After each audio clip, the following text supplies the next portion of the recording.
Selectmen's Meeting, Tuesday, January 24th, 2023. Please join the board in the pledge to the flag. Pledge allegiance to the flag of the United States of America and to the republic for which it stands, one nation, under God, indivisible, with liberty and justice for all.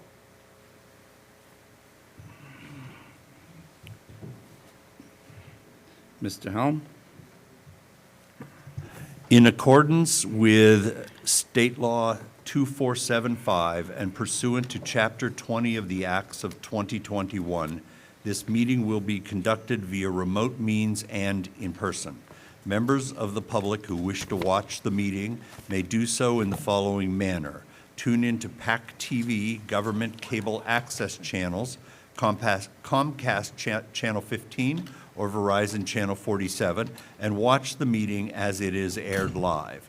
Or watch the meeting live at the PAC TV website at pactv.org. Members of the public who wish to participate in the meeting may do so in the following manner. In person at Great Hall located at the second floor of Plymouth Town Hall, 26 Court Street, Plymouth, Massachusetts, or go on the town website under the Select Board page and click on the Zoom webinar or type in the webinar address. Thank you. Now declare the meeting to order, 5 p.m. approximately. Anyone wishing to speak on the public comment? When you do get up to the microphone, please state your name. Make sure the green light's on for the record. Thank you. Yeah, it's George. And you have 3 minutes. George McKay, Chair of Precinct 8. In late 2022, the Select Board made a couple of decisions to streamline and improve our budget process. One of the things they did is they set an early deadline for submission of warrant articles. The other thing they did is they asked the town departments to have a level service budget. At the last town meeting, at the last Select Board meeting, which was 2 weeks ago, there was an issue about the CPC submitting a warrant article earlier than the board anticipated, and there was some discussion about that between the CPC and the Select Board, and it went on for 5 or 10 minutes, and that was fine. At that same Select Board meeting, the school presented their budget, which did not meet the Select Board's requirement for a level-funded budget. And at that meeting, there was no comment at all from the Select Board. They were completely silent. And also, the Financial and Advisory Committee was completely silent. Thank you very much.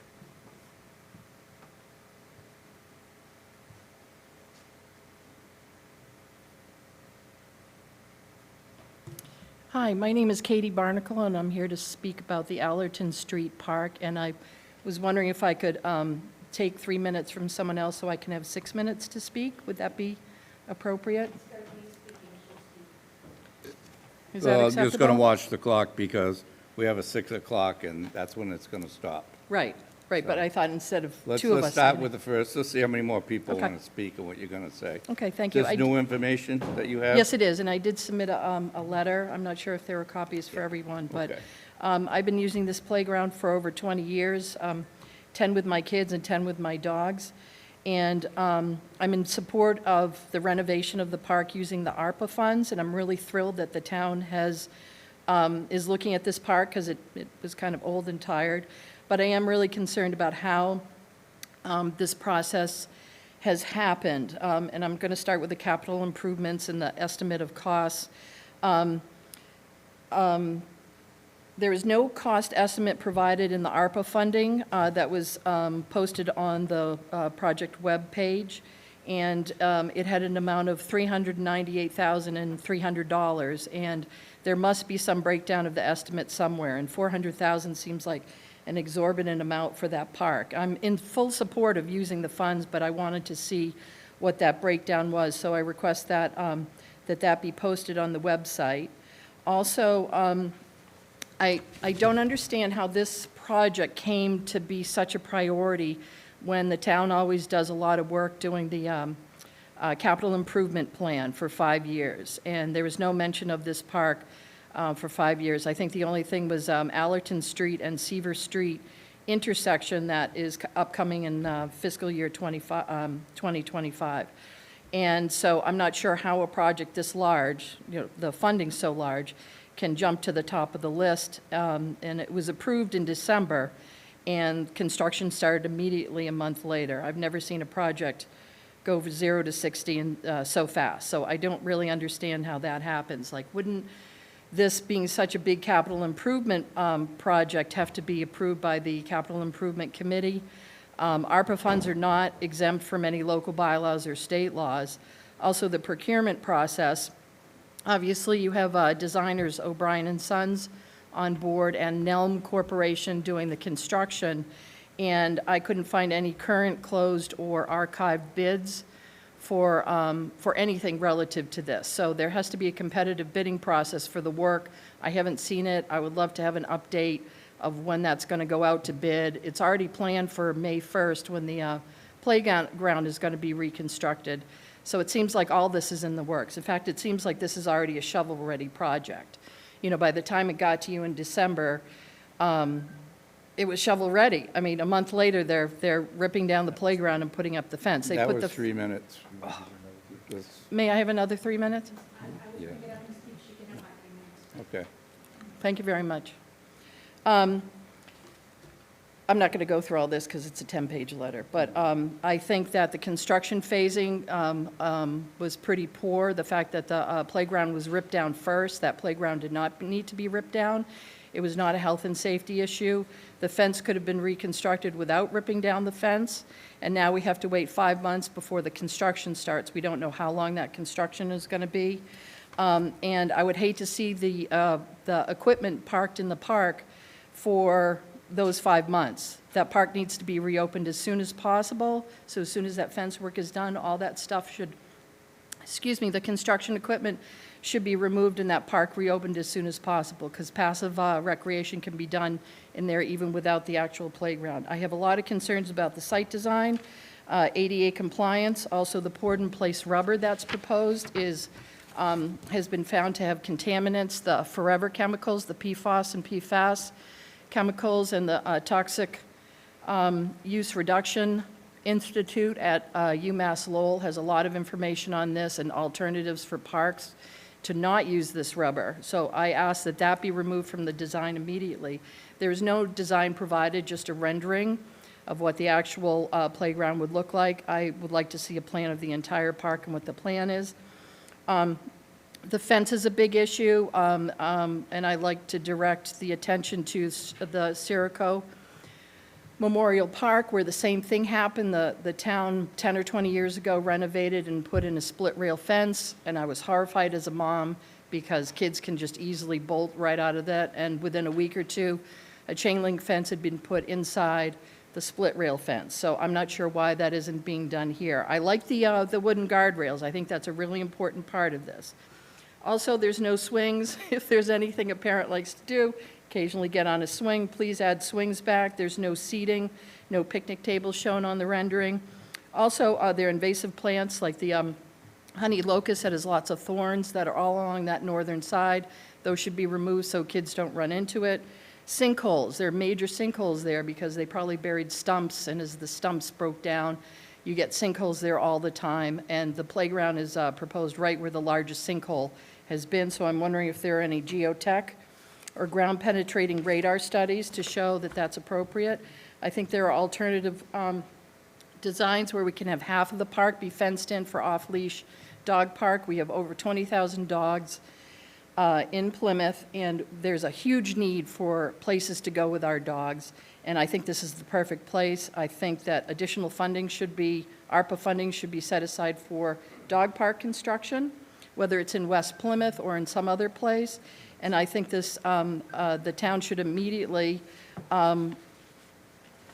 approve a committee for the Allerton Street Park playground and look at all these things and just take a minute, because this was rushed through.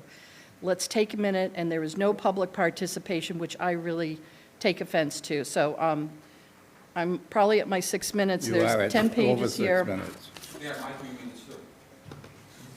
Thank you very much. This park, is that okay? Acceptable to you? Yeah. This park is located within 1 mile of 4 mapped environmental justice communities. And for those that aren't aware what environmental justice communities are, they're low-income communities of color and communities that have English isolation, where another language is spoken. And these communities typically have more hazardous waste sites and less open space sites. And so this small park services 4 environmental communities within 1 mile, and I have a map that was attached to my letter. And by ripping down that playground, you are preventing the kids in all the communities in that neighborhood from using that park for 5 months. And I know some of the requests that I'm asking may delay that construction, because I really think we need to just stop everything and take a look at really what the design is, and again, provide that public comment. I would love to have a committee that is filled with stakeholders, not only the town board representatives, safety officers, the Disabilities Commission, abutters, users, the dog users, people that like dogs, people that don't like dogs, people that like kids, people that don't like kids. Let's get everyone in a room, because our world is really divided right now. And this park has caused a huge division in our neighborhood by getting a committee, just taking a deep breath, getting a committee together and allowing everyone to work out our differences and make a really great park with a really great design. I really think we can do this in a short period of time. Give me a month, give me 6 weeks, we'll get it done. So I thank you for your time. Unless anyone wants to give me 3 minutes, I got plenty else to say, but I think my letter speaks for itself. So thank you very much. Mr. Brandisi, you heard her comments and her concerns? Yeah, I'm you. happy to meet with Ms. Barnacle with appropriate staff at any time. Thank you. I'm sorry, what was your name? Derek Brindisi. Great, thank you so much. Thank you. Anyone else wishing to speak on the public comment? Okay. Moving on to licenses and administrative notes. Any questions on the 2 licenses? Any questions on, I'm sorry, where is one? Yes, that's what I meant to say, Harry, thank you. And there's also 12 admin notes. Any, I'll move the license and the 2 permits. okay? Discussion? All those in favor? Unanimous. Administrative notes? Any questions on those, or move them all at once? What do you gentlemen wish to do?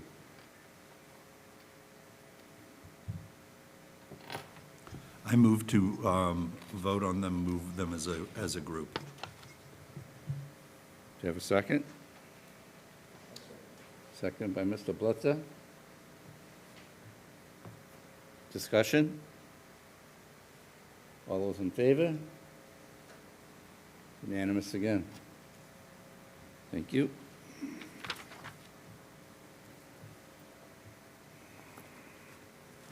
Town meeting articles. Article 10.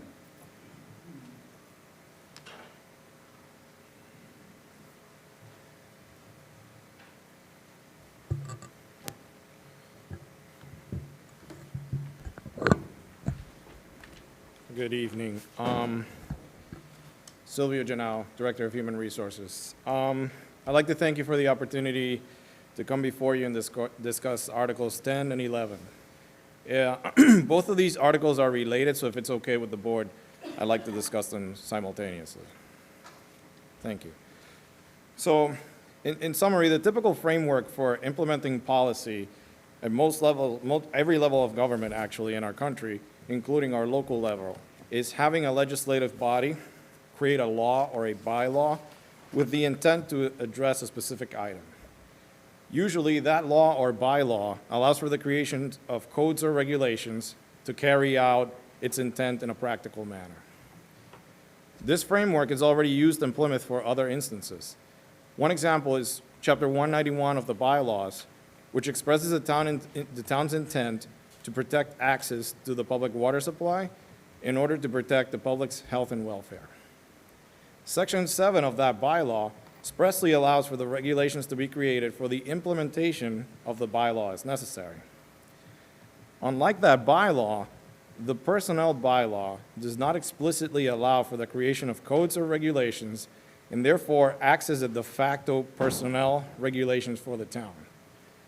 The current arrangement creates logistical issues where certain management-related items not requiring additional funding or appropriations have to wait until town meeting, which sometimes puts the town at a disadvantage for recruitment.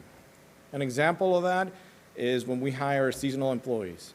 Seasonal employees fall under the non-union personnel bylaw.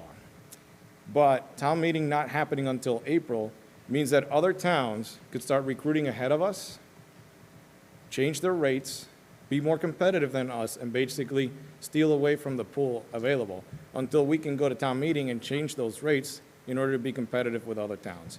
By the time that happens, the pool to choose from is dwindled down to basically nothing. Additionally, with the ever-changing nature of personnel management laws, this also has the potential to leave the town in a liable position due to our inability to implement changes in a timely fashion. Furthermore, the current bylaw contradicts the authority given by the charter to the town manager to manage non-union personnel, which includes all department heads such as myself in a more proactive and practical way. And finally, changes to the personnel bylaws made at town meeting are not even reviewed by the Attorney General's office as other articles do, because the Mass General Law that requires review for town meeting articles does not include personnel bylaw related articles. So our goal with Article 10 is to amend the bylaw in order to follow the framework that I previously described, in order to update our processes so that we can be more efficient with the management of our non-union staff. Again, then Article 11 is changes to the existing bylaw that we would be requesting at town meeting if Article 10 does not pass at town meeting. Some of these changes actually provide a good example of the clerical and timing issues that I described before, which could be easily addressed with the updated framework for managing non-union personnel. If Article 10 passes, we would simply withdraw Article 11 from consideration. Thank you again for the opportunity to discuss this, and please let me know if you have any questions.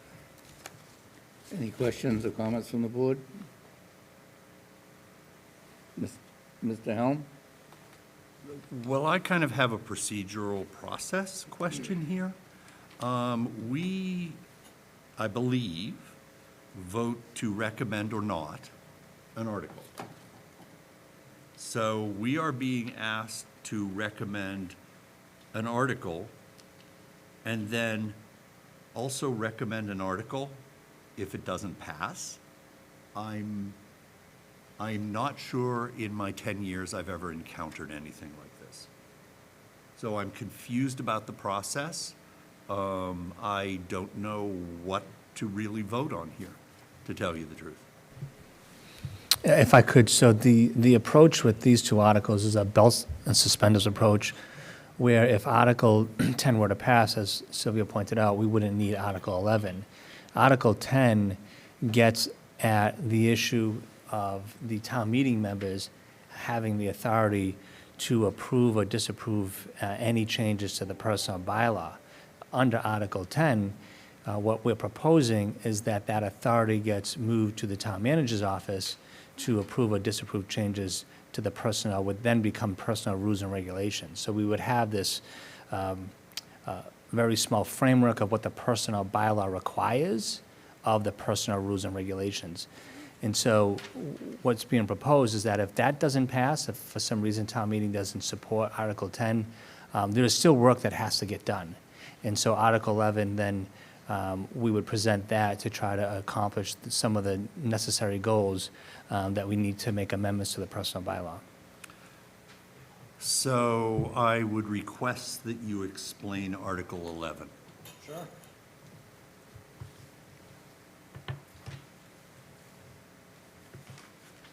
So Article 11 consists of basically three major changes to the existing bylaw. Can you please turn on your microphone? Thank you. Thank you. Apologize, I'll begin again. So Article 11 consists of basically three changes to the existing personnel bylaw. The first one is changes to Section 15, earned time. Basically, the way that works is currently non-union personnel have two types of accrued leave. One of them is earned time, which acts as their vacation, personal time, and things of that nature, sick time, et cetera, et cetera. So the second one is long-term injury, or LTIA, long-term injury account, which is to be used by employees who know that they're going to go in a long-term injury. For example, they may have surgery planned or something, and their recovery is going to take a long time. Currently, the bylaw says that in order for you to be able to use that accrued LTIA time, you need to burn 2 of your earned days first. So for practicality purposes, that doesn't make any sense to us. If you have, again, an employee in a situation where they know they're going to be gone for a long time, they've accrued this leave, we're basically penalizing them and asking them to use 2 of their vacation days in order to access their long-term sick time. This has been a concern that's been brought to our department in the 6-7 months that I've been here multiple times. So we're looking to address that language with this change. The second change is to reclassify the position of benefits administrator, HR assistant, from EM2 to EM4. This is one of the things that when I started working here, it was brought to my attention again because recently there has been changes and reclassifications to a lot of positions based on the 2017 HR comp study that the town had previously done. It seems that this particular position, when all the negotiations and all the other positions were changed last year, somehow got missed.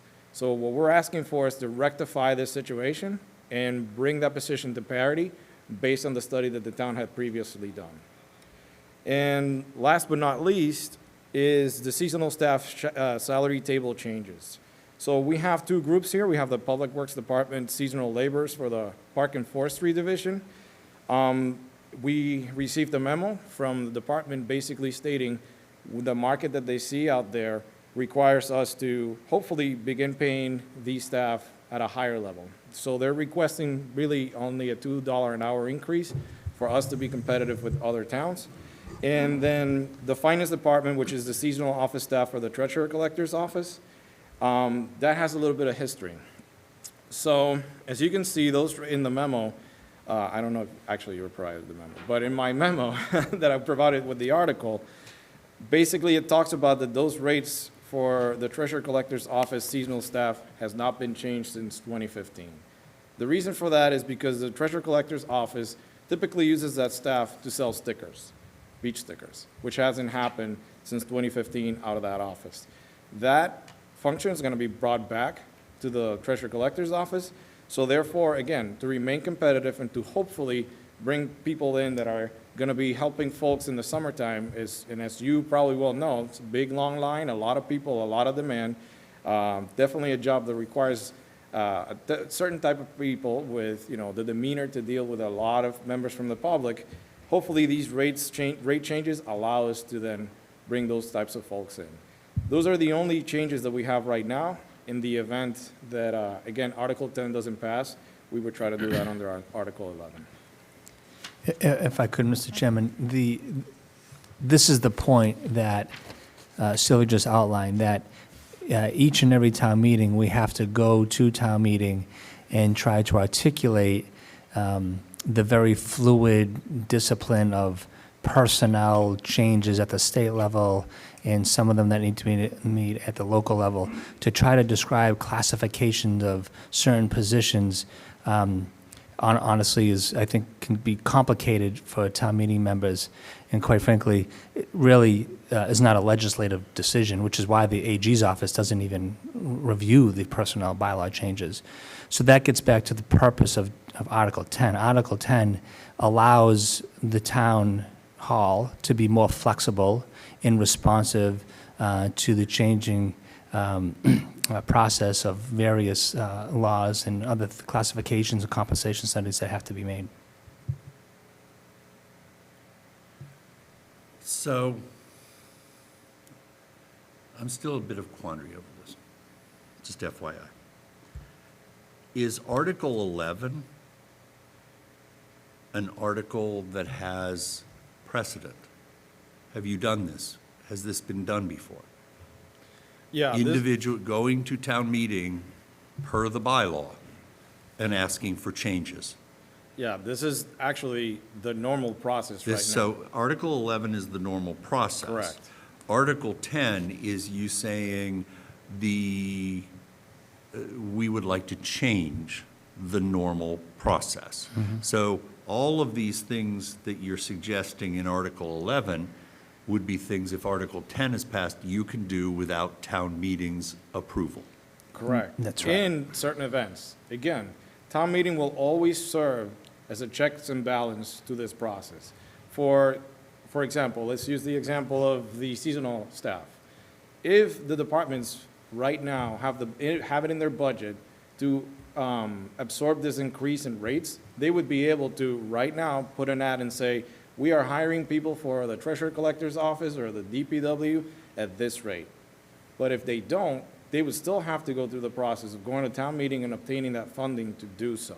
So there's always going to be a checks and balance on the administrative side from the legislative side. What we're saying, just as the town manager mentioned, is we want to be able to have the flexibility when sometimes we get into these situations where we see an advantage to be able not to be mired by the bureaucratic component of the bylaw and be able to act on it as quickly as we can. So we could be more efficient with the taxpayers' funding. So a question, can you give us a couple examples of times that the non-existence of Article 10, let's call it, and the procedures involved in the current procedure in Article 11 have caused issues? Correct. Like I said, in my short time here, I've been approached numerous times, again, by employees who said, I have a medical procedure right now. I think it's unfair for me to have to use 2 of my vacation days in order to go to do this medical procedure that I've scheduled for a long time when I've already have literally weeks of LTIA accrued that I'm going to use anyways. And similarly, in this particular situation with the Parks Department, it's not something that I personally, in the time that I've been here, since I've been here such a short time, I can attest to, but I can tell you that town meeting being in April, by the time these rates get passed, the Department of Public Works is already going to be in a disadvantage when hiring these folks. Because folks in other towns start hiring people maybe or putting out advertisement to hire people sometime in March. As soon as the weather kind of stops and snows kind of stops, they start hiring people for these spring cleanups types of things. So the seasonals do a lot of work on roadside mowing, do a lot of work in tree trimming, do a lot of work in maintenance that typically starts in the spring. So our inability to change these rates right away, it's going to already impact us in this year. Well, in terms of salary rates for seasonal employees and being competitive, is there any reason why those could not go to fall town meeting? So that they were already in place for the spring? Absolutely. And as you can see, that's what Article 11 does. In the event that Article 10 doesn't pass, we have rates for the next 3 years. Not only for Article, so we're not trying to go to fall town meeting then to change the rates for the next year. The departments actually are interested in changing the rates for the next 3 years. So we basically do this just the one time. But again, here's a scenario. Let's say town meeting goes and approves Article 11 at the fall town meeting or at this town meeting. And for some reason, another change in the market happens and there's a high demand for these folks that now requires us to change those rates yet again. We don't have the ability to do that. So our ability to foresee what's going to happen a year from now, 2 years from now, 3 years from now is very limited. We're doing the best we can with the information we have now. But if there's a change that happens after springtime meeting, let's say in the middle of April, that requires these rates to change, then we still have to wait 6 months again. And then by then, we might lose on opportunities that we wouldn't otherwise have to miss if we have Article 10 passed.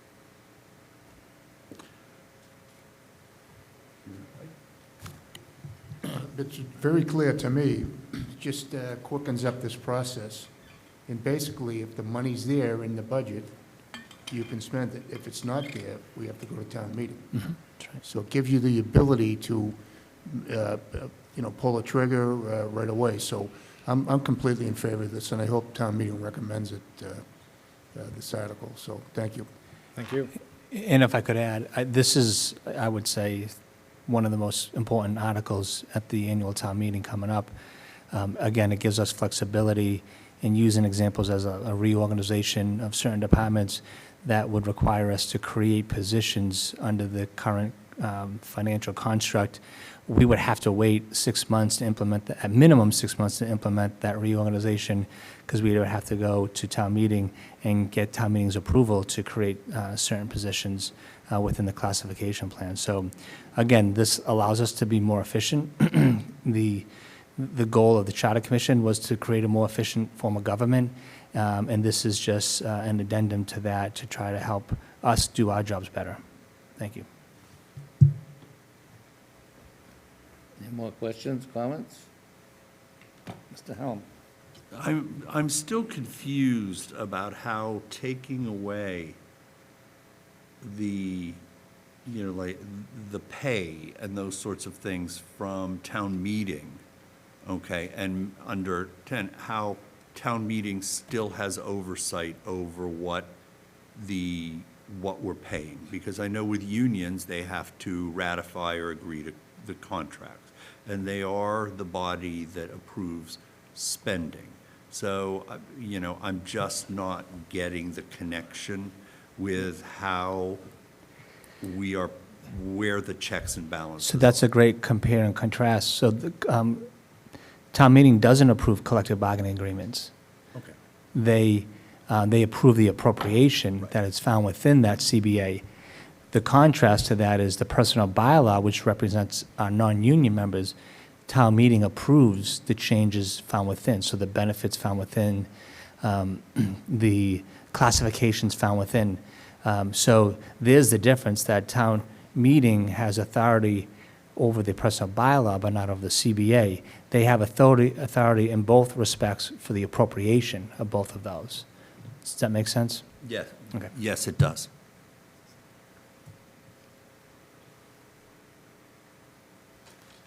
Okay. Pleasure of the board. Move approval? Second by Mr. Blitzer. Discussion? I'm sorry, that was just for 10? Article 10. 10. I was going to ask you. 10. Article 10. That all right? You second that, Charlie? Yes. Okay. Discussion? All those in favor? Unanimous. Article 11. Move approval? Second by Mr. Blitzer. Discussion? All in favor? Unanimous again, 10 and 11. Thank you very much. 19.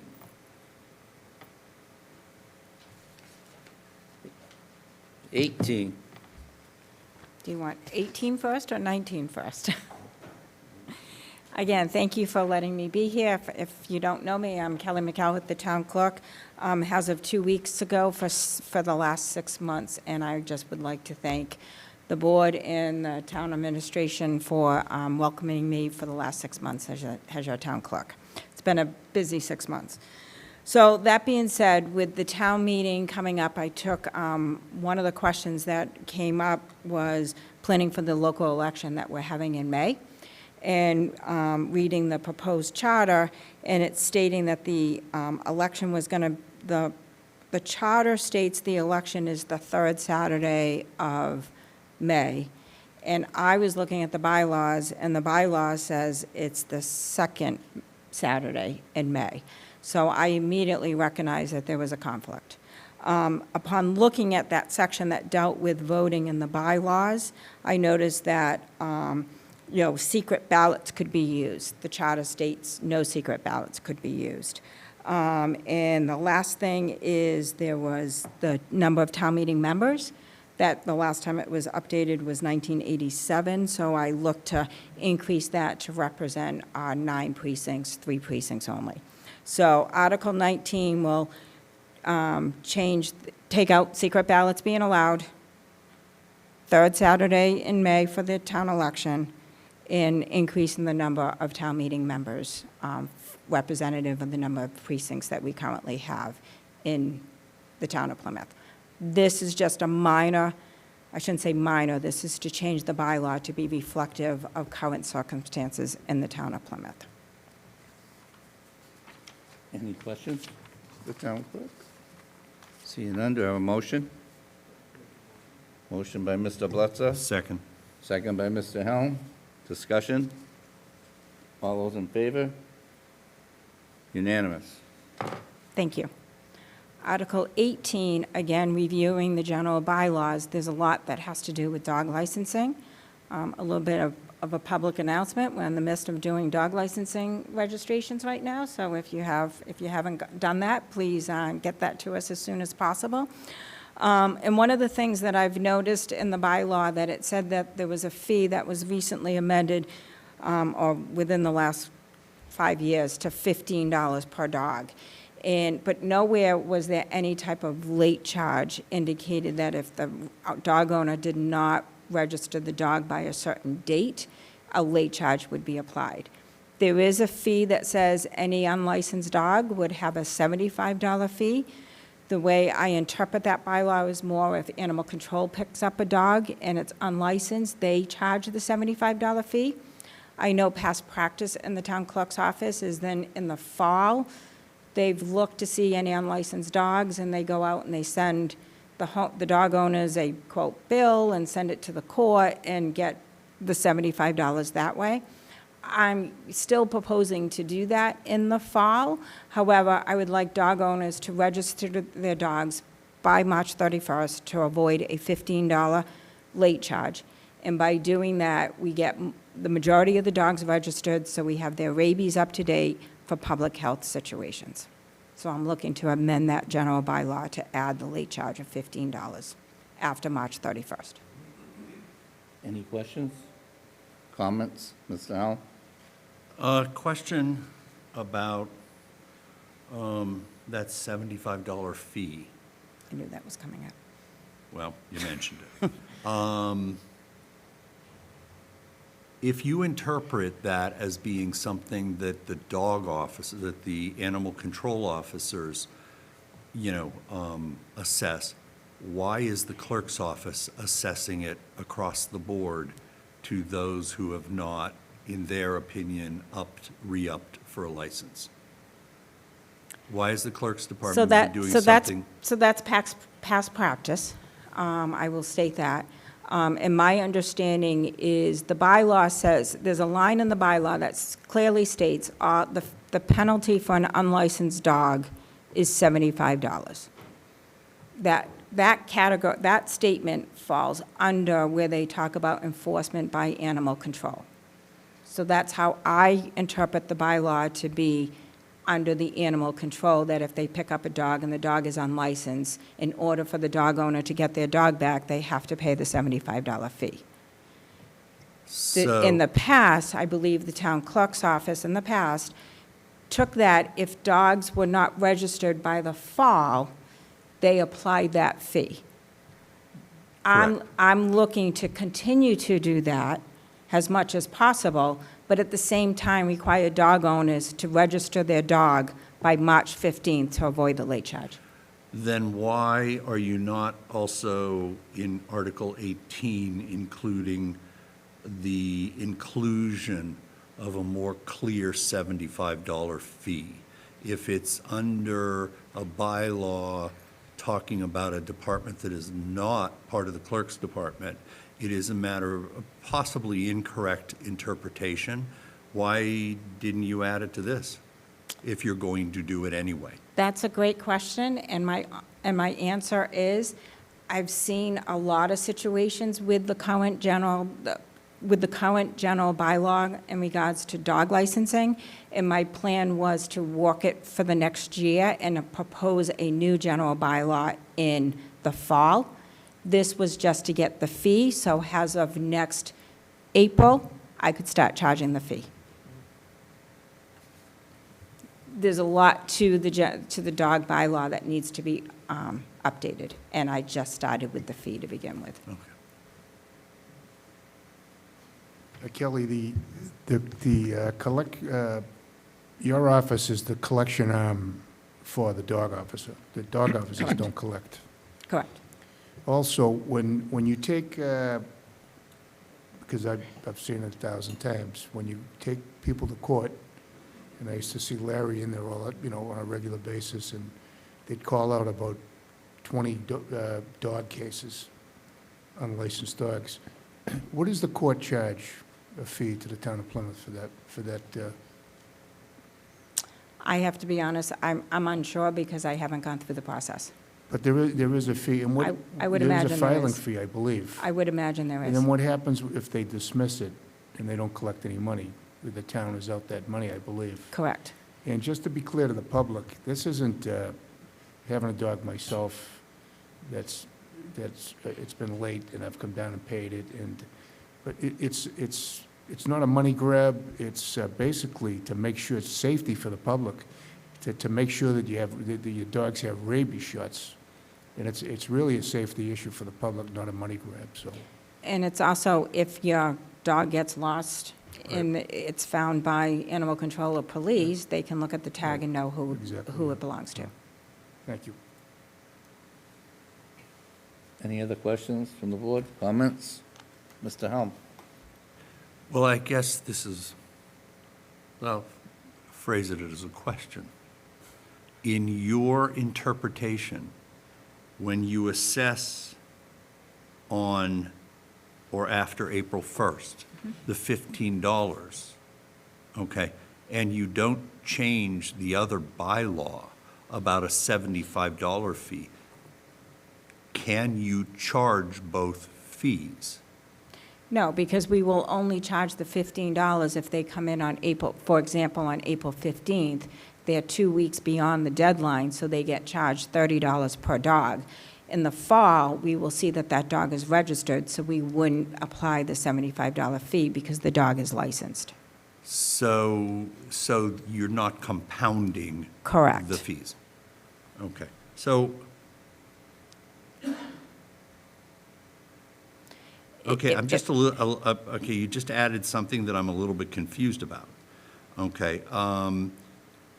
The town will charge a late fee of $15 to be paid by owners or keepers of record each year who license said dog or dogs on or after April 1st. You just mentioned that on April 15th, it goes to $30. Because the regular, I apologize, I wasn't clear. To register a dog, let's put it this way, to register a spayed or The neutered fee dog, it's plus the late. $15 Okay, plus all the right. $15 late charge. Okay, gotcha.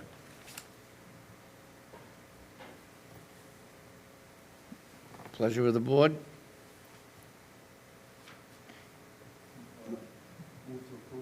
Second.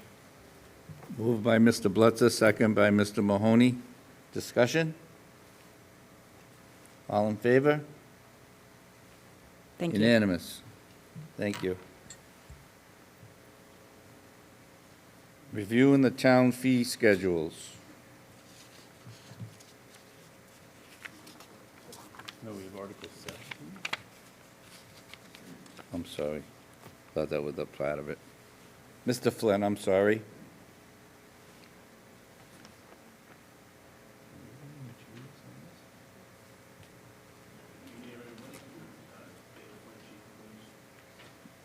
Green light on, Dana? I do now. There you go. Good evening, everybody. Chief of Police Dana Flynn.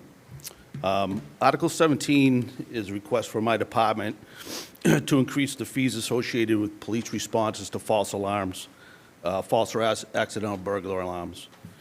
The intent of this increase is to encourage the alarm system owners to upgrade, service, or repair their systems to avoid faulty calls.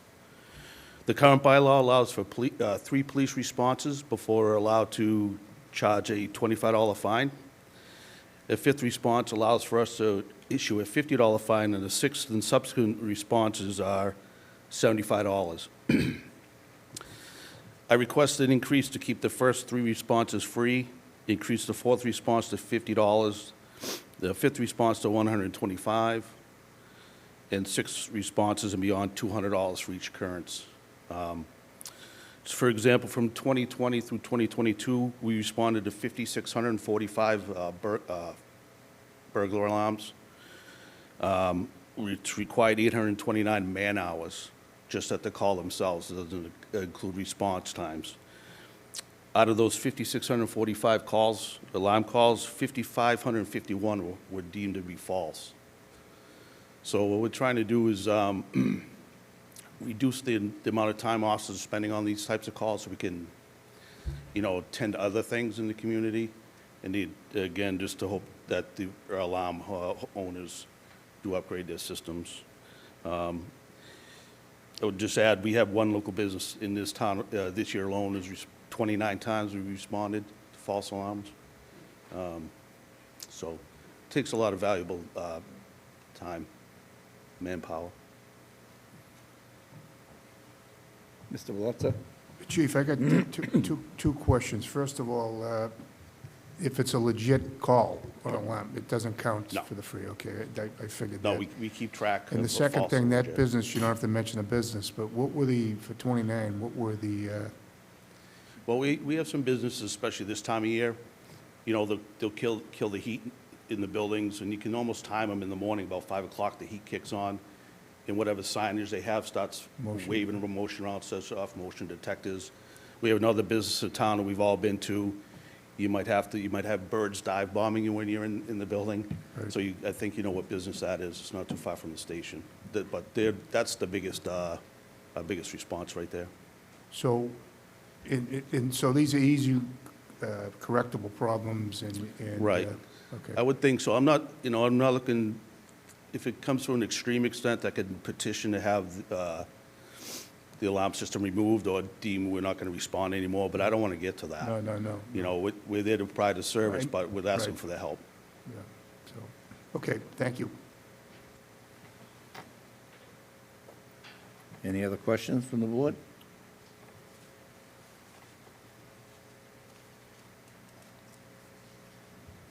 Move approval. Second it? Moved by Mr. Mahoney, second by Mr. Blutzer. Discussion? Seeing none, all those in favor? Unanimous. Thank you. Review of the town fee schedules. Yes, I'll take the lead on this one quickly. So as we were going through the budget process, we quickly realized that we were going to have a long-term couple deficits going forward, and we said right away we need to look at fees. It's pretty standard practice. What we found is a lot of our own internal fees had not been changed since the early 2010-ish to 2015 for some of them. So inspectional services, the fire department and recreation department are here tonight to talk through some proposed changes that they have for fees. And again, long-term, this will help money coming in and revenue coming in. That'll impact the budget going forward. The only change I have on one is inspectional services. Instead of effective immediately, it'll actually be effective on February 1st. Just we need a week to implement it. And then Nick, go ahead if you want to talk through inspectional services. Mr. Helm. Can you give an overview? You sent us a very complete document that is so complete, I'm utterly baffled by it. So I have really no idea what you're proposing changes. It's very complete, though, so thank you. Mission accomplished. Good evening. For those who don't know me, my name is Nick Mayo. I'm the Director of Inspectional Services. So when I was asked to look at these fees, my intention was actually much more limited, was to start with our electrical fees. But as I went down the proverbial rabbit hole, this kind of snowballed, and we just thought it was the best time to really take a look and get what I had planned on for the future, another year down the road, just get our major overhaul out of the way here. I can tell you that historically, the town of Plymouth's fee structure in inspectional services is historically low. When you compare to other communities, our current fee structure is low. And we actually get that feedback at the counter from builders and tradesmen that come in, and they're actually quite surprised at the limited fees that they pay. But to your question, we've historically had a square foot cost with our buildings. And one of the models, or a few of the models that quite a bit, or the majority of inspectional services are going to these days are cost based on a permit fee based on estimated cost or calculated cost of construction. And given the surrounding communities, and first off, my apologies, there should have been another attachment in there, and I hope you got it. It was a little late, but there is a comparison in there that I hope you have now of an example of a few permits I pulled out of the file that we permitted these buildings, a single-family home and a commercial business, and compared it to what you would have paid in those other communities. And it's really on the low end. And these fees, what we're proposing to do is move the structure of the cost to a calculated construction cost. The square footage still comes into play. However, we're basically saying, okay, this is, Mass General Law and the building code basically tell the building official that he's really supposed to determine what the actual cost of the project is going to be. By law, I'm required to get that on a building permit application from an applicant, and we're supposed to either agree with it or determine what that construction cost is going to be. What we're doing here is we're going to, with calculated construction costs, we're going to take a blanket approach and say, this is your cost of construction, which quite a bit of communities do. And for instance, a new single-family home, we're going to say, okay, it's $110 a square foot for your construction cost, which is actually quite low in the construction cost world, but that's the average in the communities around. And then we're going to use a multiplier to determine per thousand based on that calculated cost of what your permit fee is going to be. And at this point, that's pretty standard in inspectional services permitting fees.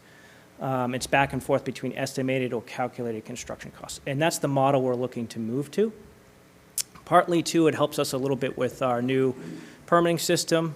A lot of these fees that you see on the fee schedule, it'll help us set up our new permitting system, which we're knocking on the doorstep to go live with, to help facilitate that process as well. The structure of the fee, not so much the value, but how they're structured. A lot of the flat fees you see in our fee schedule haven't been touched in quite some time. For instance, our zoning fee on our zoning applications, one, isn't even in the existing fee schedule. So we're putting that in there. And two, hasn't been touched, the residential fee hasn't been touched since 2009. The commercial fee hasn't been touched since 2013. Our wiring fees haven't been touched since, I think, 15 or 16. I could go on and on. The plumbing and gas fees haven't been really revised or overhauled in quite some time. So you do see in your packets the comparisons of the comparisons in the trade world, the plumbing and gas and the electrical. Those are comparisons I had the trade inspectors themselves do, and in other communities. We will be at the top of the list. We will be right up there at the top of the list as far as cost. However, we do feel that the other communities will be catching up quite soon. My intent is to not necessarily come back with a major overhaul a year down the road, is to incrementally deal with these over time, more periodically than every 5 or 10 years. Any questions or comments from the board? I just want to say that I've been watching you in your tenure here, and I'm very happy to say the things I've seen and observed, and the way you're taking that department forward. I appreciate that. Your Thank you. online inspections and all that you're doing, I think it's great. And I've had a few people on the street tell me, electricians, plumbers, that, that it's getting a lot easier to apply for this stuff, apply for an inspection. So, I commend you on that. It's not easy, and I just want you to know that I've noticed it, and I've heard some good things, and I want to say thank you. Thank you, I appreciate And that. that's the reason I'm going to wholeheartedly support this, under one condition. It's a small one, it's not in the motion.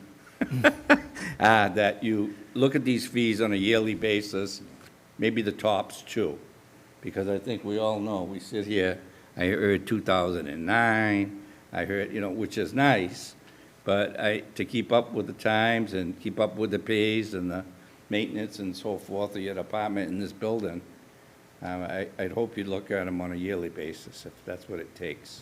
I'm happy to do that. It's not a problem. Thank you, that's all I have. Mr. Helm? Just one quick question. I noted on the tables that you gave us, you gave, for instance, Plymouth residential or commercial construction fees 5/13/2021. Okay, and then on another page, that was crossed out, and November 2022. I can speak to that. Okay. So that's merely nothing more than those fees. I had originally planned on being in an agenda in November. Okay, but you're so- not going to go backwards No, on not at all. permits that you've No. given and when they? No, Okay. not at all. All right. So, But this will, if we vote to approve, it will be immediately, correct? respectfully, we're looking for February 1. Okay. Believe it or not, this takes some actual pretty training immediate. training with our staff in the office, and a little bit of a notification heads up to future permit holders No, is it's a nice. It's not a lot, but February 1 would be helpful. Okay. And I understand the reason for that. You would have a influx of, it would be crazy. Yeah. So, anything else from the board? Motion? Motion. Motion by Mr. Helm? Second by Mr. Mahoney. Discussion? All those in favor? Unanimous. If you don't mind, if I just add, might as well be out with it, is, just so you're aware, we'll put out some more public announcements, but it looks like March 1, the building department and fire department are going to go live with their e-permitting. Our new permitting platform. March 1, just with our new e-permitting software, just so you're aware. Awesome. That's a miracle. No, it's not. No, it's It's wonderful. good management. Okay, we have a public hearing, I believe, for 6. Mr. Hunter?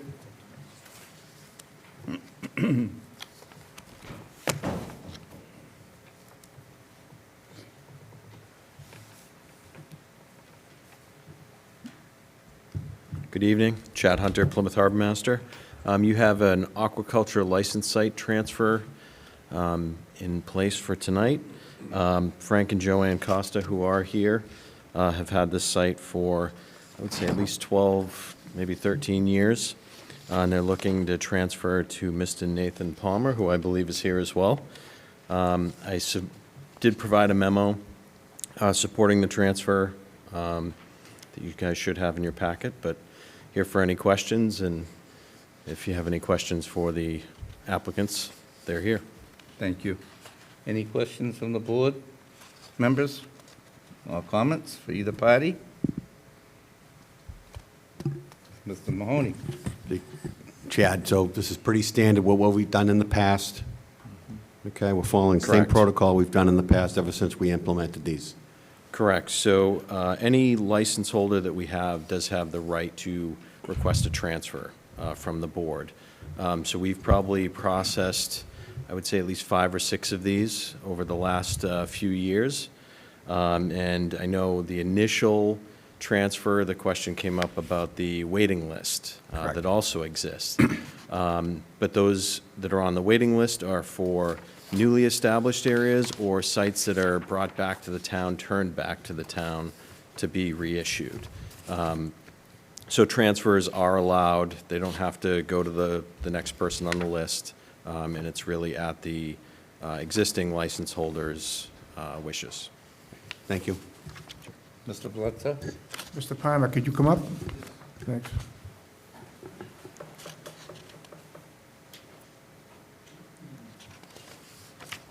I'd just like to commend you.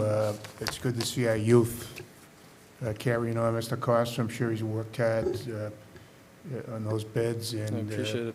it's good to see our youth carrying on this aquaculture. It's very important. It's going to be very important to our blue water economy, and it's great. Like I said, I commend you. It's great to see. And thank you for passing the torch to somebody of this man's age. Look, he's all dressed up and very professional, so I can tell you're going to do a great job out there. So thank you very much. I appreciate it, sir. Yep, thank you. Good luck, too. Any other questions or comments from the board? Obtain a motion to transfer, or wishes of the board? Motion. To transfer? Second. Motion by Mr. Blutzer, second by Mr. Helm. Discussion? All those in favor? Unanimous. Good luck. Thank you.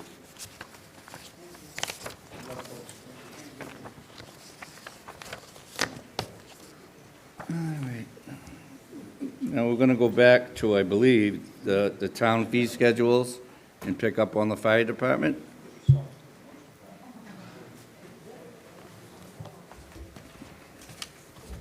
Welcome, Chief. Good evening. Thanks for having me here tonight, Neil Foley, Fire Chief.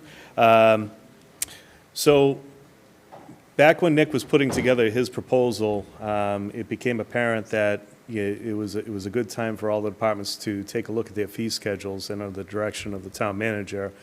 We went back and took a look at our fee schedules as well, and we found that we implemented our inspectional fees back in 2016, and we never evaluated them after that. So they've been in place since 2016, have never been adjusted. Even further back, 2008 was when we established our last change to our master box fee schedule. Both of these fee schedules help operate our revolving accounts that are associated with salaries and maintenance and the nourishment of budget line items for our public education, fire safety, and other pieces of equipment that we use in the fire department for community outreach.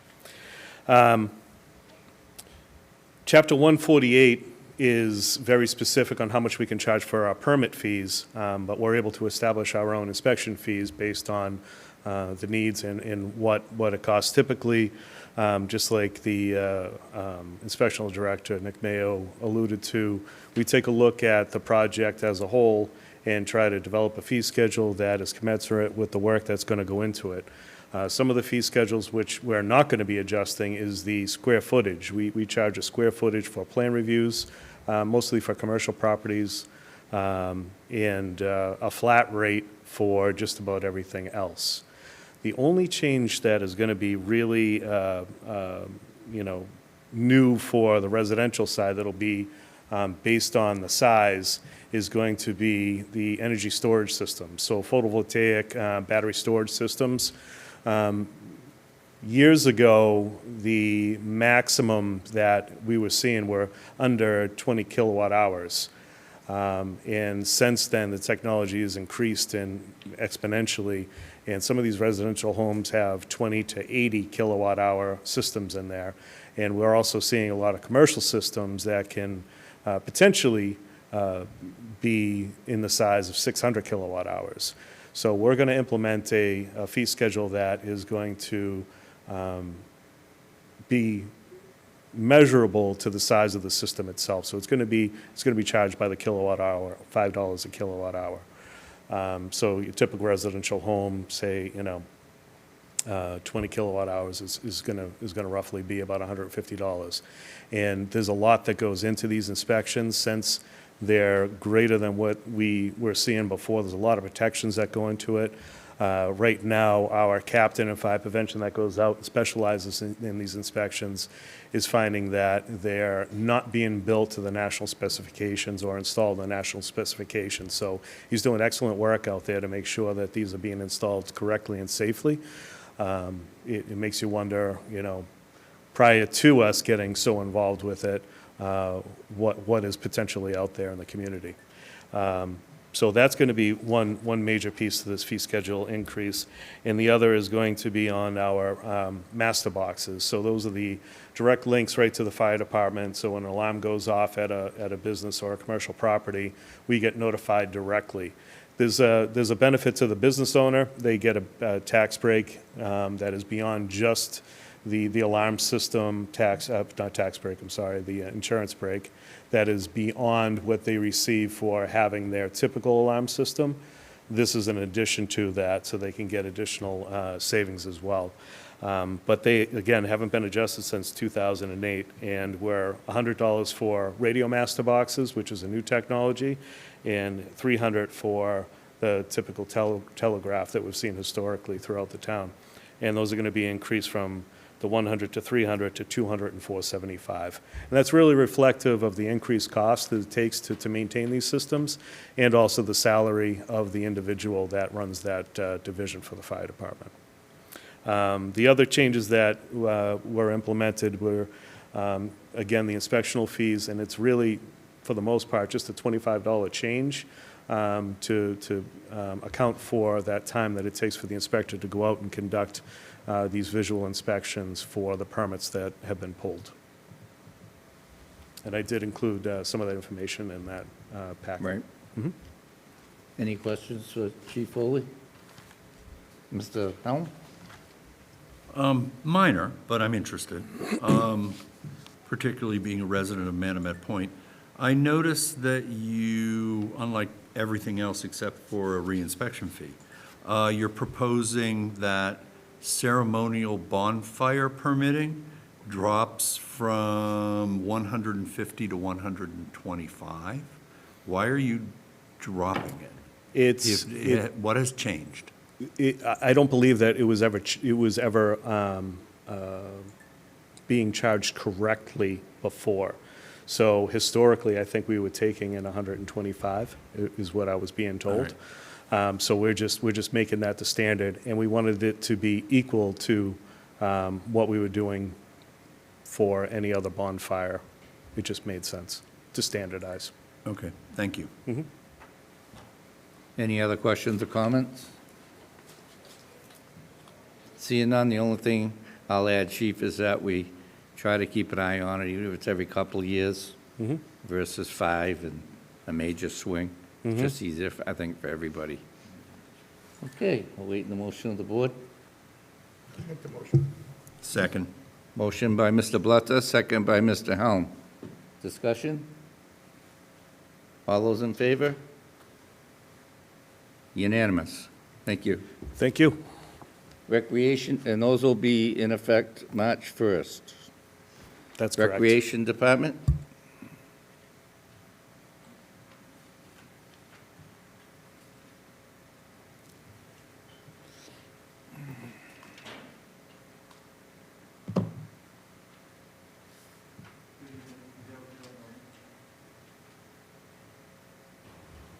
Thank you, sorry about that. Good evening. For those who don't know me, I'm Joe Goldberg. I'm the director of Memorial Hall. Today we're going to propose some increases in our budget, increase in our expenses and fees for some recent budget changes. I sat down recently with Ann and my department, and we realized that the fees for Memorial Hall haven't been raised since 2012. The increase in our budget is the salary and benefits for the director's salary will be moved over to the revolving fund. So it made us sit down and take a look at it. With the increase of the new sound system, we thought it made more sense to be competitive, but also be a little bit more profitable for the town as well. So we proposed a tiered system. We sent you a memo kind of breaking it down and outlining it. We wanted to try to keep it as affordable as possible for anybody who wants to come to Memorial Hall, but also increasing it for the usage. We've increased a tiered system for those who want to come in and just rent the main hall or the blue room without any use of the sound and lighting services. We also increased it if somebody wanted to come in and used our sound and lighting system, and as well as if we could offer everything like bringing security, ushers, things of those nature. So we wanted to try to make it as affordable and competitive. We spent a lot of time looking at what would be affordable and competitive. So basically what we did is we looked at the sound system that we're providing in the hall, and what would it cost for an outside vendor to bring that in. So we looked at the pricing of that, we looked at what we're offering, we tried to keep it as low as possible. I did a lot of research at what some of our competitors throughout Massachusetts charge. I'm happy to say that we are well below them. So the numbers that we are putting here or asking is very competitive and makes us very desirable for a promoter to come to Memorial Hall in Plymouth. Mr. Blitzer? Joe, a couple things. Can you talk about the revenue increase? And I believe this was the most profitable year that the hall has had. Is that fact? Yes, yes. The past year, we probably had about an 80% increase in profitability of what we were able to bring into the revolving account. And this new system that, it was a 350 or whatever, how much?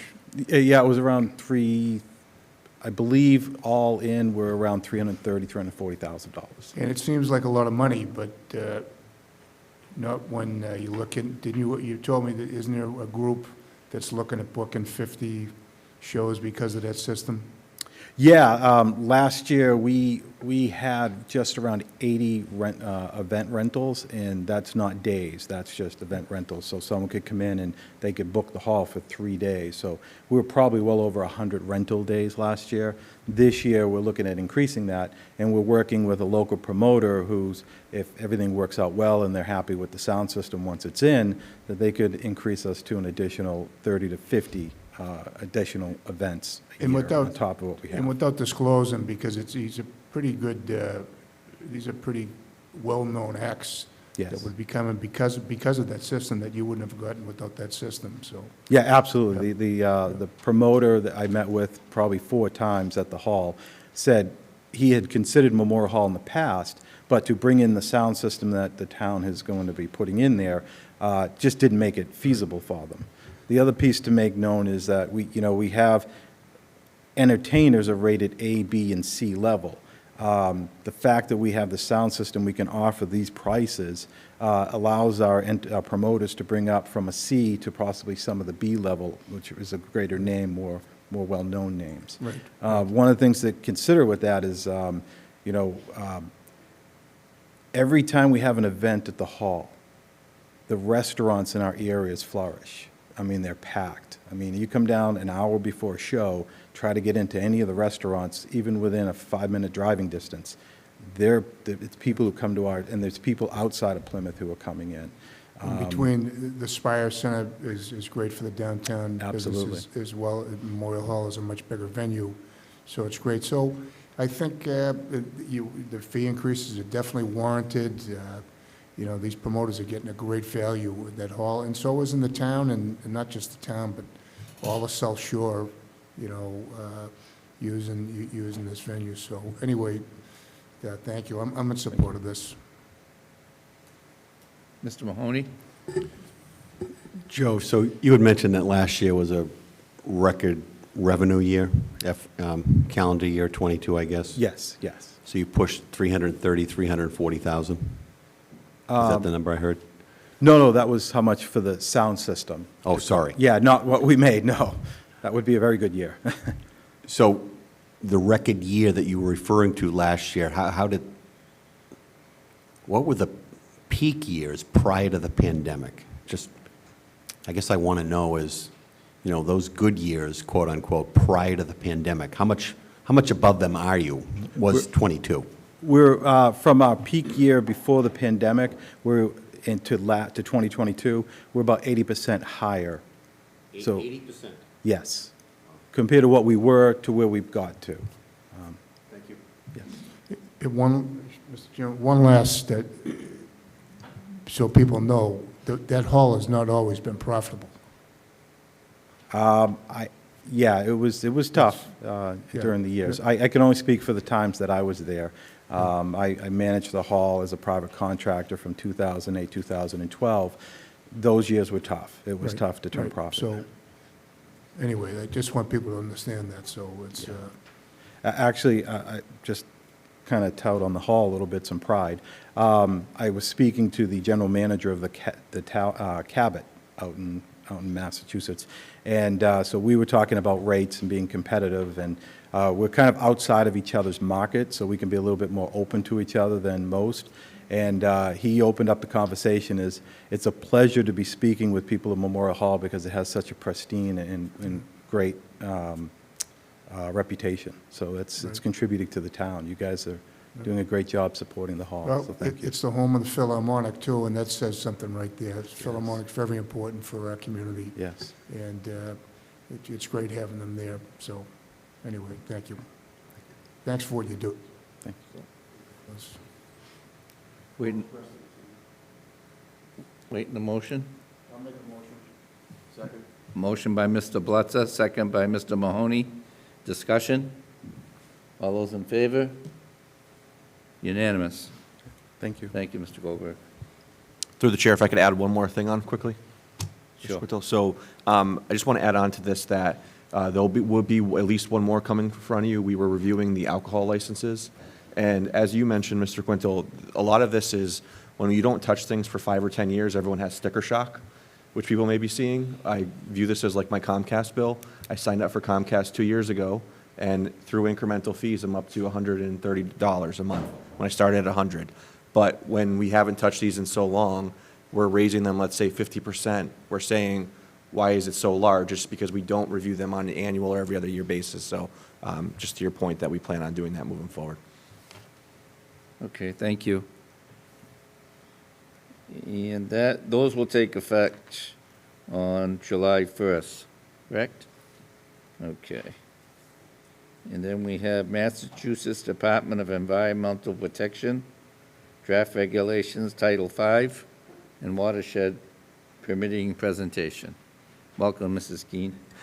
Thank you very much. Karen Keene, Director of Public Health.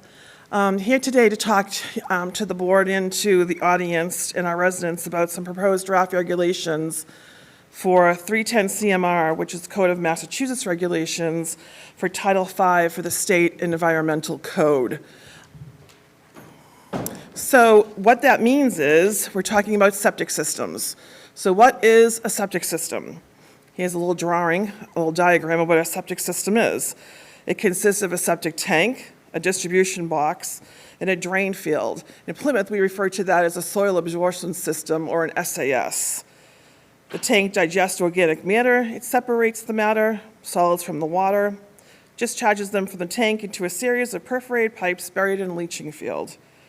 Alternative systems use pumps and gravity to help septic tank effluent trickle through sand, organic matter, constructed wetlands, or other media to remove or neutralize pollutants like disease-causing pathogens, nitrogen, phosphorus, and other contaminants. Raw wastewater contains ammonia, which is a form of nitrogen that comes from our urine. A nitrogen-reducing system removes nitrogen through a process called denitrification. It converts nitrate to nitrogen gas, which then is released into the air. So why did we get here? Well, the state of Massachusetts took a look at areas in the state and are contemplating changing the Title V law to make things a little stricter for those who are living in certain areas. So what we're going to talk about tonight would be the framework, perhaps funding opportunities, the public information sessions that have been had, and any public comments that have been gathered so far.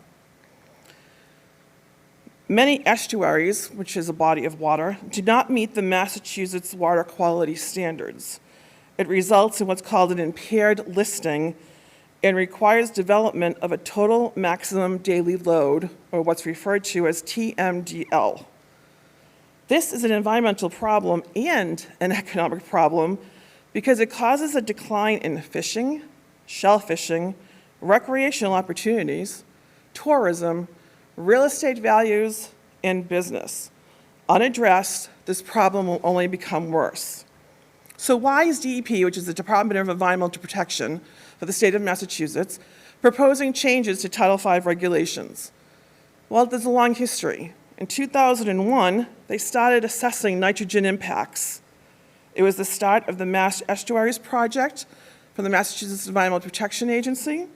In 2015, coastal embankments were impacted by nitrogen, and the Cape Cod plan was approved by EPA. 2017, Title V groundwater and a stakeholder group was founded, and nitrogen-sensitive areas were developed for Title V. In 2020, the NSA, which is the Nitrogen Sensitive Area Subcommittee, was formed to discuss nitrogen impacts.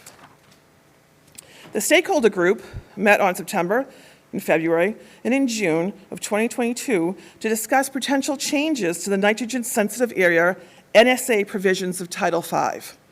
Topics discussed included expansion of the definition of NSA, which again is a nitrogen sensitive area, defining how these areas might be determined, new nitrogen requirements for certain NSA areas, compliance options, and implementation schedule for new requirements. So, here we are. Plymouth is in the darker blue area that we're sharing with Wareham. Currently, Plymouth is in the accepted Massachusetts Environmental Protection Report area, but does not have a final total nitrogen level determined yet. It may be still designated as a natural resource area in the future. So right now, we are not in the required area. We are actually what's considered level 3. Level 1 is they must do it immediately. Level 2 is you're going to be doing it pretty soon. Level 3 is we're going to get through these Title V changes, and then we're going to get back to you. What that represents is what's called the Wareham Estuary. It starts in Wareham, and it ends in Plymouth. The area that represents mostly consists of the area of Miles Standish State Forest. Oops. Hello. Okay. June 1st, 2022. Revisions were announced and a fact sheet was sent out. We had 46 meetings between 32 cities and towns and other interested groups. They have an ongoing development of a web page, which is listed right there. And there's also a Mass DEP nitrogen sensitive area online viewer with an address lookup. So you could go to that website, type in your address, and you could see if your house will be in one of those areas that they may be looking at in the near future. Our current Title V regulations, which we follow here in Plymouth, defines the drinking water protection or the nitrogen sensitive area as Zone 2s, drinking wells, interim wellhead protection areas, in areas with both on-site septic systems and non-public drinking water supply wells. Imposes a loading restriction, which we already do today, of 440 gallons per day per acre. These provisions are maintained in the draft regulations and exist currently in the town of Plymouth. The proposed Title V regulations will establish a new designation of the natural resource area. So, we have two options here in the town of Plymouth. Option 1, systems serving new construction or existing facilities must incorporate best available nitrogen-reducing technology within 5 years of the effective date of the NSA designation, of which we don't have yet. So we don't have that date, so I can't tell you when that is, but that is option 1. Option 2 is the community, Plymouth, would operate under a watershed permit. That is our sewer system. So that would mean we extend our sewer system to that designated area. Those are the two choices. So what is the best available nitrogen-reducing technology? An alternative system certified by the Mass DEP for general use pursuant to Title V, which has the lowest effluent total nitrogen performance value.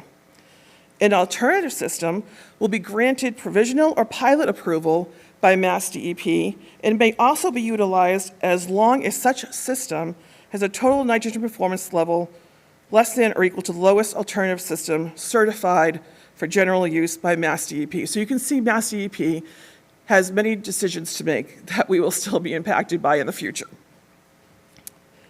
Again, there are exemptions to this, and we just kind of talked about that briefly. Title V requirement to install the best available nitrogen system in 5 years. So if I live in an area which is considered to be a Title V NSA area in Plymouth, I will have 5 years to upgrade my personal septic system to become compliant with the new Title V regulation. Mr. Chairman. And Karen, that hasn't been established yet. Correct. And what's the timeline for establishing that? Well, they were telling us that Plymouth's decision, or the decision for Plymouth, might be made within a year. Then from that year, we'll have additional time before we have to start telling our residents they have 5 years to upgrade their septic system. So the state, let's say a year from now, delineates the entire town. They say where this area is in the 100 square miles of the community. And I live at 10 Main Street. So I can go to a computer, punch in 10 Main Street, and figure out whether or not I am in that area. Yes. And then from there, you have 5 years to comply. Yes, and that's really important, Mr. Mahoney, because what if I'm thinking about selling my home and it needs to be an upgrade Title V system? What if my system is in failure and I need to replace my Title V system? Wouldn't you want to know that in the near future you may be required to do a nitrogen-reducing system? So save yourself time and money, but actually doing it now. You all set, John? Yeah, I'm good, yeah, thank You you. sure? Yes. Question, you don't have to give me an exact, but what's the estimated cost to upgrade the system? Well, It's a two-part, and also, are we going to have some funds available to like, no interest, low interest? right. The answer to your help first the question taxpayers? is it could range anywhere from $15,000 to $36,000, just like a regular septic system would anyway. It's dependent upon much criteria. What's your soil like? How big is the amount of space that we have to work with? Are you near a well? Are you near your neighbor's well? You know, there are so many criteria that goes into that, but to answer your question, that's just a range of what the Title V system might cost. I mean, I have a new system that I paid, whatever, 15, whatever I paid, but it'd be kind of tough in a couple of years if they tell me you got to spend another 15 or 20,000. I totally agree with you, and that's why we're doing this so ahead of time. We have just started learning about this, and I'll be before you probably many more times after this, Right. when we get additional information.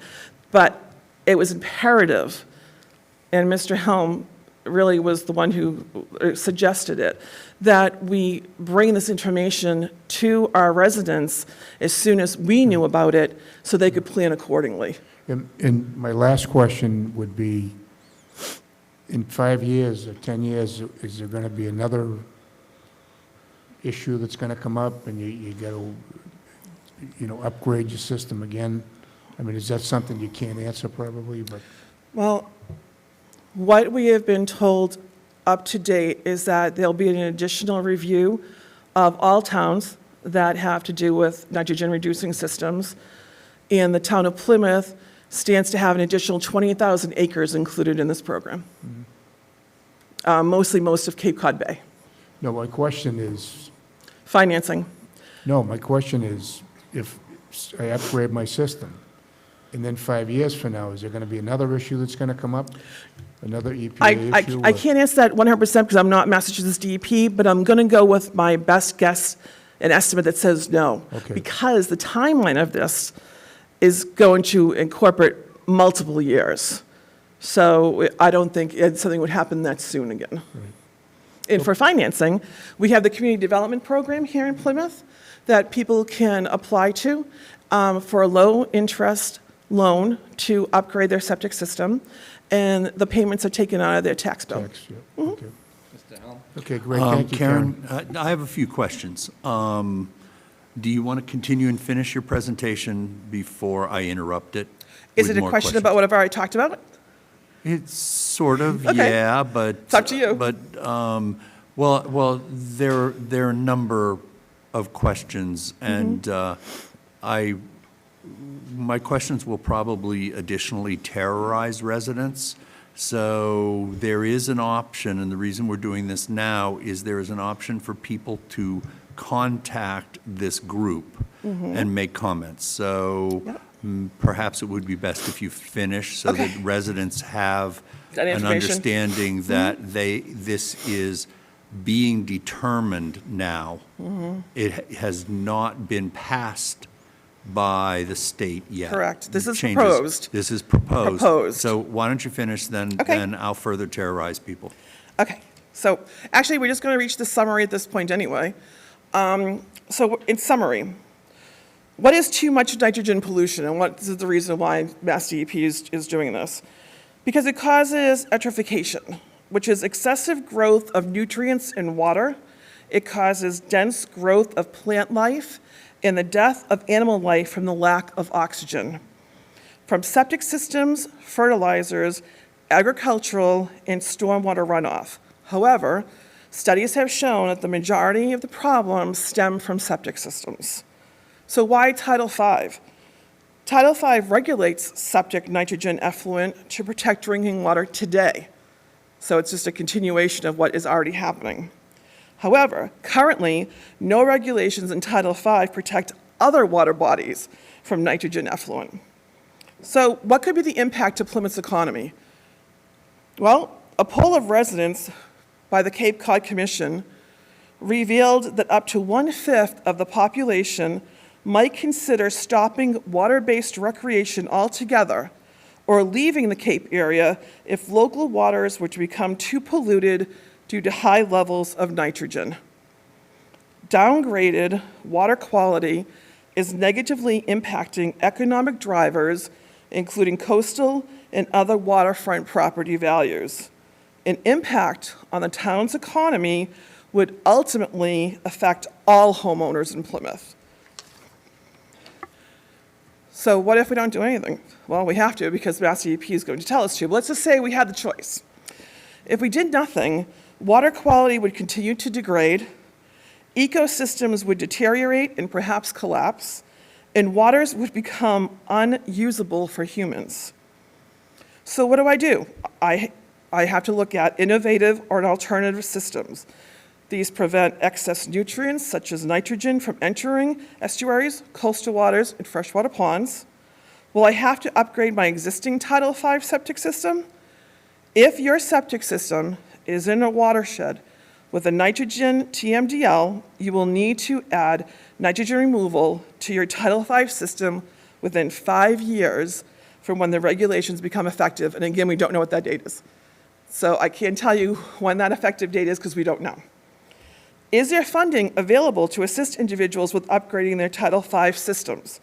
Talked about that a little bit with the Community Septic Management Loan Program, but there's also additional information, and I listed the website there, and of course we'll post this both to our website at the Board of Health and the town's website as well, that folks can go to get additional information about funding sources. And that concludes what I want to talk about tonight. So this committee group, whatever they are soliciting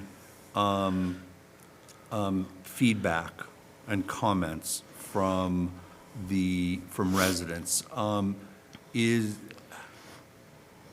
How can people do that? Okay, they are collecting public comment until January 30th, and you can go on mass.gov and in the search button put in Title V nitrogen reducing, and then it will go right to the page where they can put in their comments. Can you put something Absolutely. on your department that explains that? Absolutely. Because I know I'm going to forget that, sometime during our discussion with Mr. Abbott. So that's about how long my memory on that will last. No, we'll definitely post it to the website for Okay. sure. In no particular order, the community septic management loan, it's limited. It is. In your thinking and discussions with town management and the finance department, are you considering upping that considerably? Because we're talking about, on the low end, you're talking 15. I do know in the discussions that are being had, they're usually throwing around about $30,000 per system. Yeah, the numbers is I did some research with Falmouth, voluntarily went through this program 5 years ago because they were having such an issue with their water bodies. They utilized 10 different septic system companies to offer to their residents at discounted rates, and that's where I got the range from. The highest was $36,725. Okay. But, We have been asking So- the state, through the meetings that we're having with Mass DEP, we are definitely getting the word to them how imperative it is that additional funding sources be made available to the residents of all these towns that are impacted. Okay, because this is for some of our residents, this is a killer. They don't have that kind of money sitting around. It's just that simple. Could you also speak, while we're talking about, the financial impact on, our senior citizens, our people on income, people who, have watched their housing values soar on a house they may have lived in their entire life, and now this comes along. What are the yearly required costs for the maintenance of one of these systems? Well, again, that varies. The highest that I've seen is $600 a year for the annual maintenance besides the pumping, of course, which you would do with a regular Title V system. There's an additional maintenance. So in other words, say I have a modern system, which I do. There's two of us, and a couple dogs. We get it pumped every 2 years. We don't get it pumped every year. So this new regulation would require yearly maintenance. Yearly maintenance. Required. Yes. Not optional now, like if I don't feel like pumping my septic system every year because I don't need to, I would have to. So we're talking about $1,000 Not necessarily pumping. There's a maintenance involved in cleaning and checking the system that's nitrogen reducing. That would be mandatory yearly. And The that's about pumping could- $600. That's about $600. So it is not required that you pump at Correct. the same time? Okay. Correct. All right. But that is an additional $600. It sure is.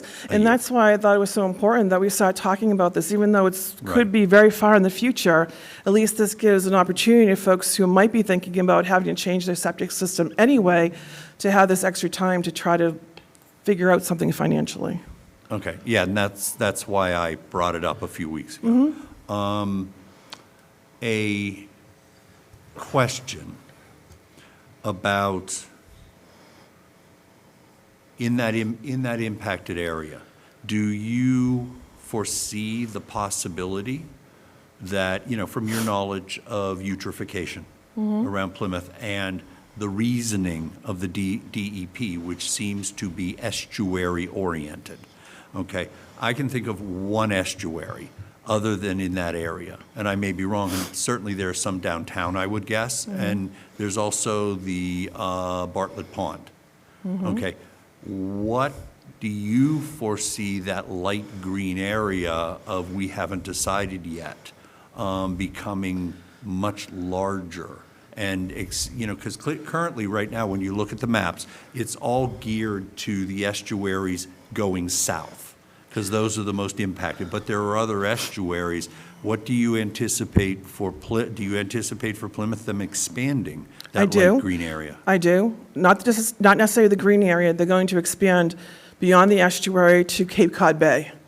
The areas that will be excluded that I know of right now would be Miles Standish State Forest, because they're already going to be hit on Phase 1 Right, in the airport area.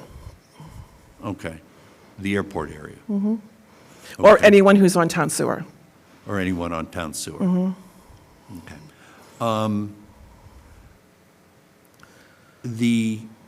What will happen, in your estimation, to those properties that cannot put in a nitrogen-reducing system, such as the properties between Taylor Avenue and Cape Cod Bay? Any of the cottage areas around a number of the small ponds and stuff like that, where they are on very small pieces of land and have other environmental issues, like the houses off of Taylor Avenue are in the coastal dune. These are the folks that will be paying the most money. But they will be able to have one. They will, but their systems will be much more expensive. Okay, like describe, knowing what you know about, let's just take the average concept when you think about the houses on Taylor Avenue. Okay, the ones in between Taylor and the ocean, the ones in the coastal dune, although that's more than that is the coastal dune. What do you think it would involve and cost them, since they cannot have cement structures? Okay, plastic structures are problematic during flooding because they float to the surface. Right, but we can do buoyancy. There are buoyancy charts we can follow. There is a system that is 4 smaller tanks that kind of go in a descending order. That is one of the more expensive systems, but that's something that would work in that area. Okay, is an option for certain homeowners, should they choose to do it, to go away from an SAS system to a tight tank system? Would that fulfill this coming DEP? No? No. They're not going to exclude? As of right now, they're not going to allow tight tanks. What is their Again, thinking this is just a on- proposal. This is just what they're Yeah. proposing. But that's something that's come up. And as of right now, they're not going to have a tight tank be an alternative to what they're requiring. Even though a tight tank is pumped out and the sewage is taken to a treatment facility? Yes. Okay. But all to right. be honest, we don't really like tight tanks currently either. They're not an ideal Title V situation for your waste. Why are they not? Because- Since it's a tank that gets pumped out and it doesn't supposedly let anything Because into the nothing environment is leaching. So everything is sitting in that one area. in a tank. And it has to be pumped quite regularly. Right. And if you don't listen to that little alarm that's going off, that's telling you have to pump your system, it can be catastrophic, especially when it backs up into your house. Okay, so the concern is about the human element in a tight tank, not In most the- cases, yes. Okay, not some sort of concept that the tight tank is going to somehow, on its own, Right. under normal release into the environment. Okay. And again, these are questions that we have proposed to Mass DEP to consider, during this proposal phase. Okay. But this is the information that they've shared with us, so I thought it was important to share. Thank you. And I have one more question. This would be for the town manager. Are we currently or planning to, in the near future, start planning for this? Because there is an alternative. Okay, it's an incredibly expensive alternative, but it's one that comes up every once in a while. And that is, if not, which would probably be impossible, a town-wide sewer system, a system of regional sewer systems. I mean, that's still going to be a cost to the taxpayers. I mean, have we even started thinking about this? So we began those conversations this morning at our staff meeting. Again, we meet every Tuesday mornings with our staff, and this issue came up. We had a lot of cross-talk with the DPW, what a sewer expansion would look like and the costs associated with that. So, again, this was the first conversation. We said we would table it, and we'll pull together a group so that we can analyze that and come back with a recommendation to the board at some point. Okay, thank you. Having a septic, if the town does decide to look at it in a sewer perspective, it does buy you 20 years. Whereas the septic system path gives the individual homeowner 5 years. And you could do both. We could do sections of our town in sewer. You don't have to do the whole area in sewer. We could do both, but that would be something like the town manager said, would have to be a lot of different departments would have to work together to see what the best decision would be for our residents.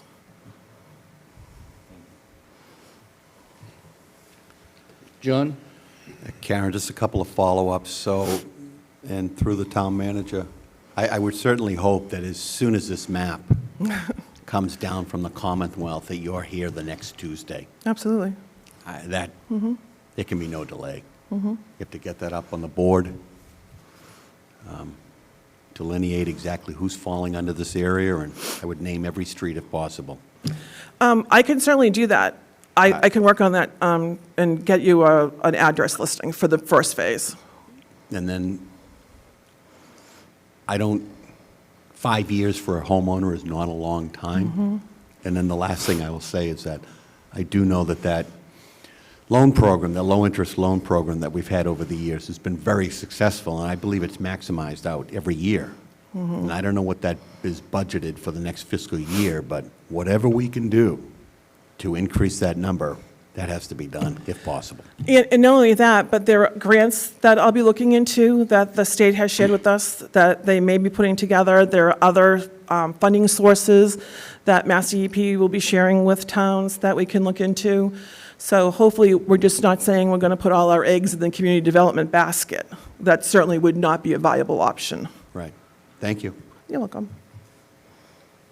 One second, I was gonna, Harry, you touched on it at the end. I'm very curious to see, at least like the White Horse Beach area, and I don't know nowhere near what you know about it, but I can know that the houses are so close there that maybe the smaller plant ideas, if you will, it's a matter of us speaking in plain English here, like we have at the airport and stuff like that in the hot areas, or I should say the areas that are really environmentally, that we're having problems with or could have a problem with. I mean, as far as these new regulations, you know what, as I sit here today, I think it's not all that great to me. I mean, I get it, what they're trying to do, but you'll see 5, 10 years from now, there's gonna be another scientist that says, you know what, you've been doing all that backwards. So the guy that, spent the $30,000 and have these repeat occurrences, I'd rather see a long-term solution, and I very much like the 20-year.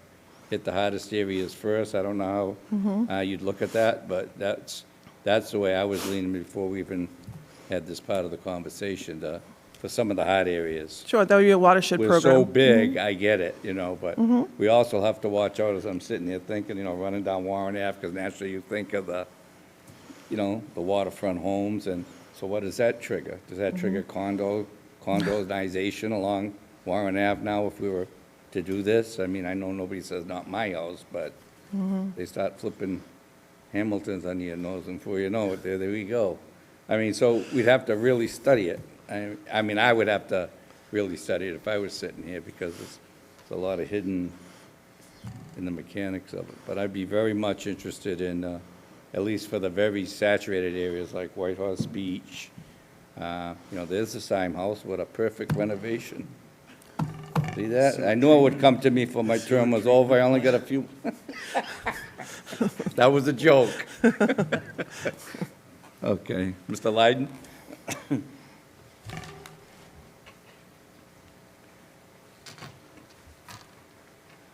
Karen, great job as always.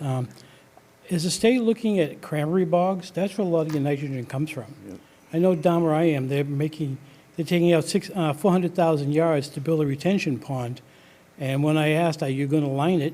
They said no. So they pump from the retaining pond into their bogs, back into the retaining pond, and all the sediment from the nitrogen and everything else is going right back into the aquifer in the ground.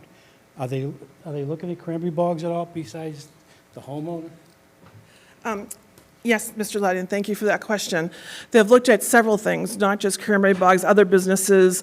And also, an example would be that we did a study, a watershed study here in Plymouth a few years ago, and the results of that study said that what they believed to be the number one cause of the problem with the water was the septic system, were the septic system.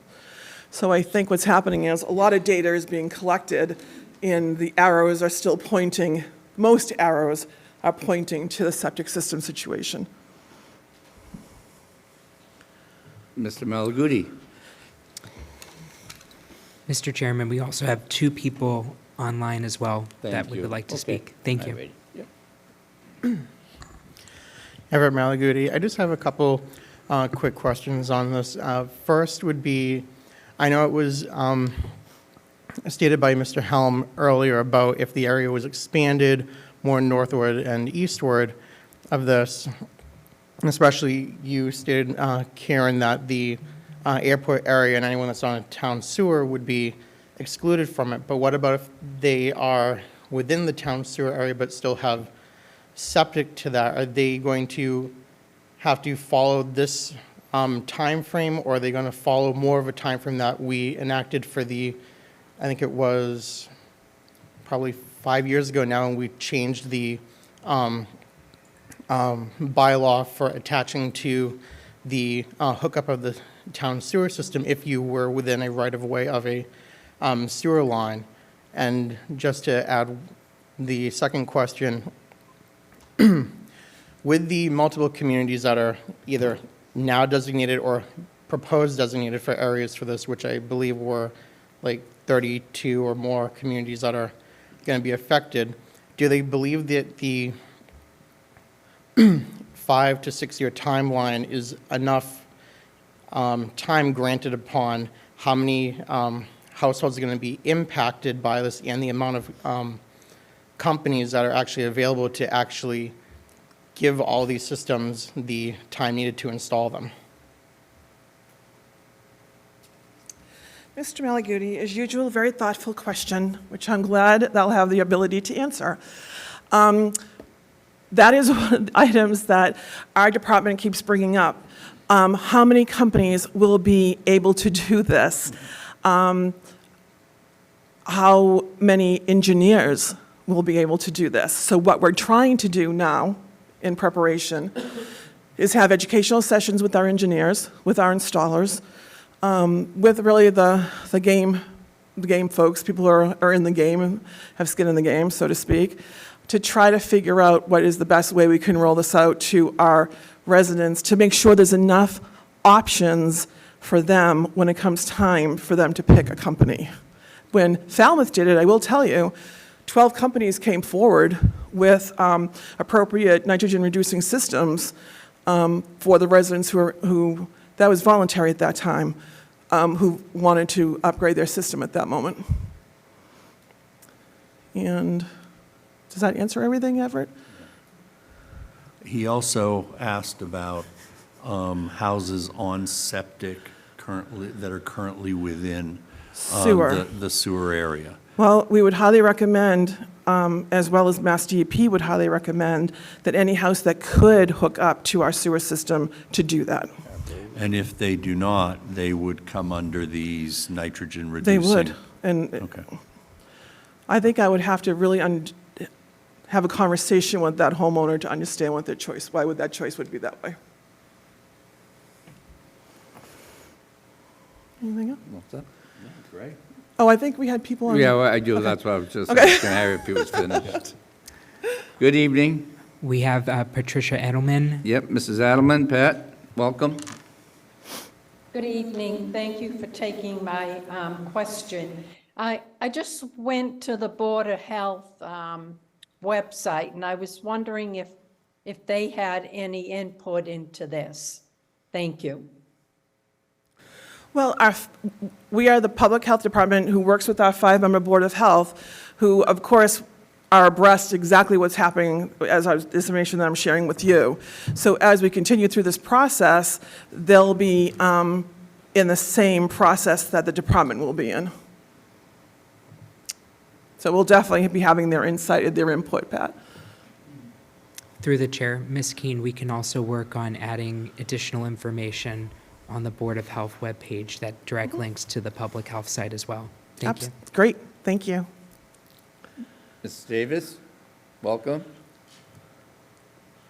Good evening, and thanks. I just wanted to thank Karen for this wonderful presentation and for bringing this to us now. And it reminds me of how precious our water is. We're being assaulted by the nuclear plant that wants to dump in our harbor, and people are working very hard against that, including our legislators. But also, as Mr. Lydon brought up, it's a huge thing. It's our water, it's our sewer systems, it's our septic, but also it is the removal of sand and gravel in huge amounts, down to the process where sometimes groundwater comes up. So this is just a huge thing that we have to look at. And I applaud Mrs. Keene for all the work that the department does, but also we need to look at a bigger umbrella of what is happening. Thank you. Thank you very much. Thank you.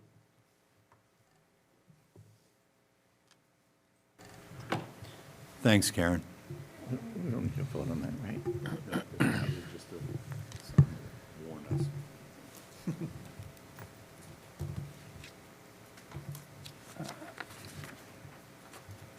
Distribution of proposed charter discussion.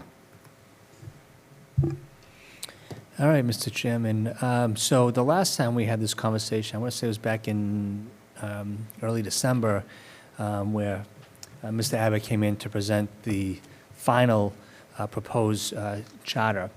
And so during that discussion, we talked about different methods of distributing the proposed charter. According to Chapter 43B, Section 11, we are required to distribute a printed version of the charter. And so in the December conversation, I think it was Mr. Helm who had mentioned that it's important to send out the red line version. That's the version that will demonstrate to the reader what the existing charter is and the changes that are being proposed. I think at the time, the Charter Commission as a whole had also wanted to submit the clean version. So Mr. Senesi and Ms. Roberts over at Procurement, they did a lot of work to get a better understanding of the costs associated with sending out those two versions. Just regular mail, a print version, almost like a bound copy. And that was over $100,000 to do that. So after further exploration, I think even in 2003, we followed that model, which was a printed newspaper version of the proposed charter. And so that's what we're bringing before you this evening. I know Mr. Abbott's here as the chair of the Charter Commission. I believe they had a meeting last night to discuss the same. If we were to go to the print version of the newspaper, red line, it's approximately $17,000, and that will get sent to every home here in town. So that's our recommendation this evening on how we should distribute the charter.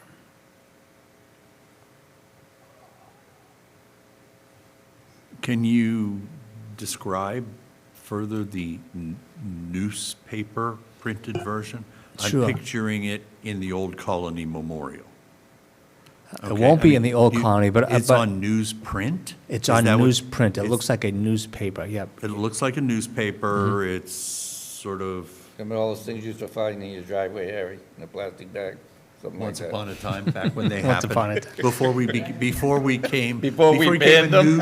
Before we became a news You wanna desert. put them every week. Anthony Okay. can speak in detail as to what that's going to look like. So basically, we're talking about something that is like a newspaper. Correct. And it's lighter. He's got one. He has Oh, he has, Well, that's not the Newsprint. the newsprint. Ms. Turner in procurement actually has a copy of it. It looks very similar to that of just Newspaper. a newspaper. so it's not a booklet on newsprint, it's, Right, yeah, this is a booklet. This That's- is not what we would be mailing. That's not what we would be using. mailing a newspaper-like version of the proposed charter. It would be a red line version as originally requested. In addition to that, it will be legible. It will have larger text as well to accommodate people. And it will also be in color for the red line version, if the board so decides. okay, not to be, I think that's a really smart idea. I mean, it's a lot of money to mail this, but it's important that the red line does go out. My experience with newsprint is that you end up with ink smudges. Are you going to ensure that the ink is going on the newsprint is going to not wear off as people go through it? Because it is, from my own experience, Dick has one here, my printed one looks like the dog has chewed on it, because I go through it back and forth and back and forth, so. We can work with the printer on that to Okay. make sure and verify. In addition to that, with that newsprint, if the board so decides, there will also be additional information regarding the date as to the town election, precinct locations and information, and then also the deadline to register to vote. There will also be additional information as to where they can access it online. There'll probably be a QR code for perhaps the clean version, which is, not the red line version, but it's that charter. And there will also be, we're working with various departments as well, the town clerk's office. We're going to be working with the Center for Active Living, the library, what have you. We're going to make sure that those copies are available and readily available as well. Not just the red line, but also the black and white version without the revisions. Great, thank you, Anthony.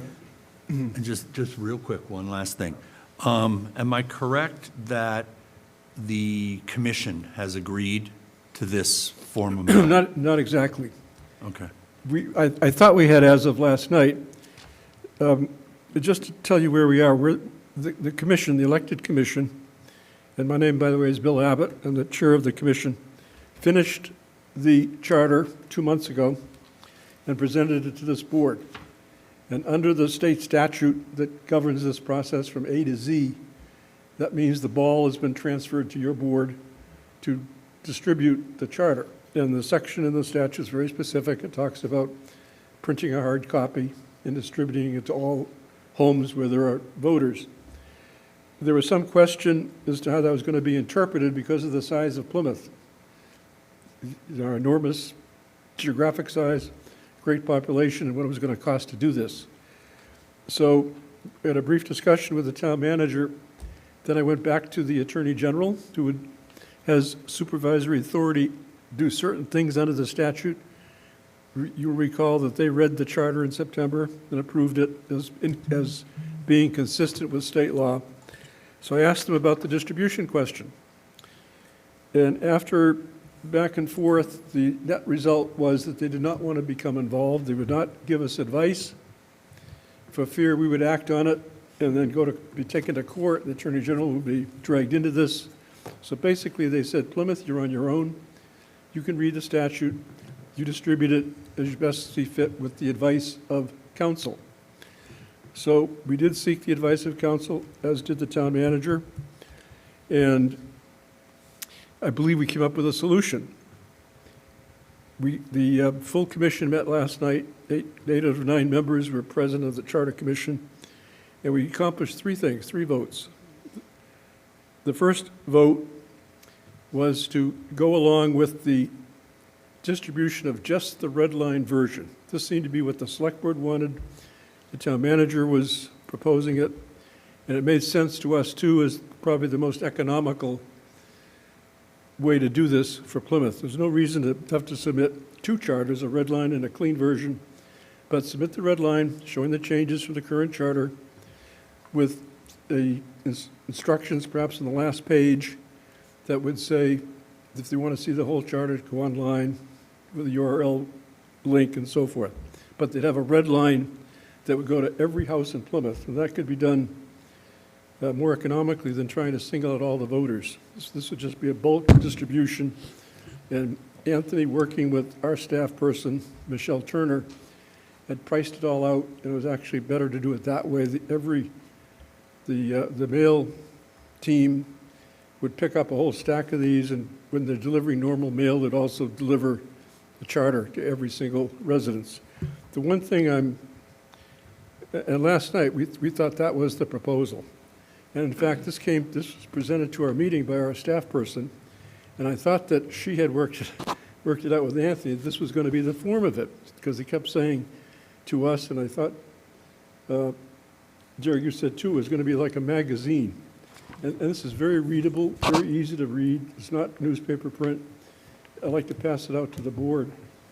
And you can see what a handy way of presenting the information is. It's very easy to carry it. I thought that was going to be what was going to get distributed to all town's voters. It'd be kind of like a recreational schedules or those kind of things that the town distributes periodically. Through the chair. This would just be done the same way. Through the chair, Mr. Abbott, So I can work with Ms. Turner to make sure that is, iron out what that looks like.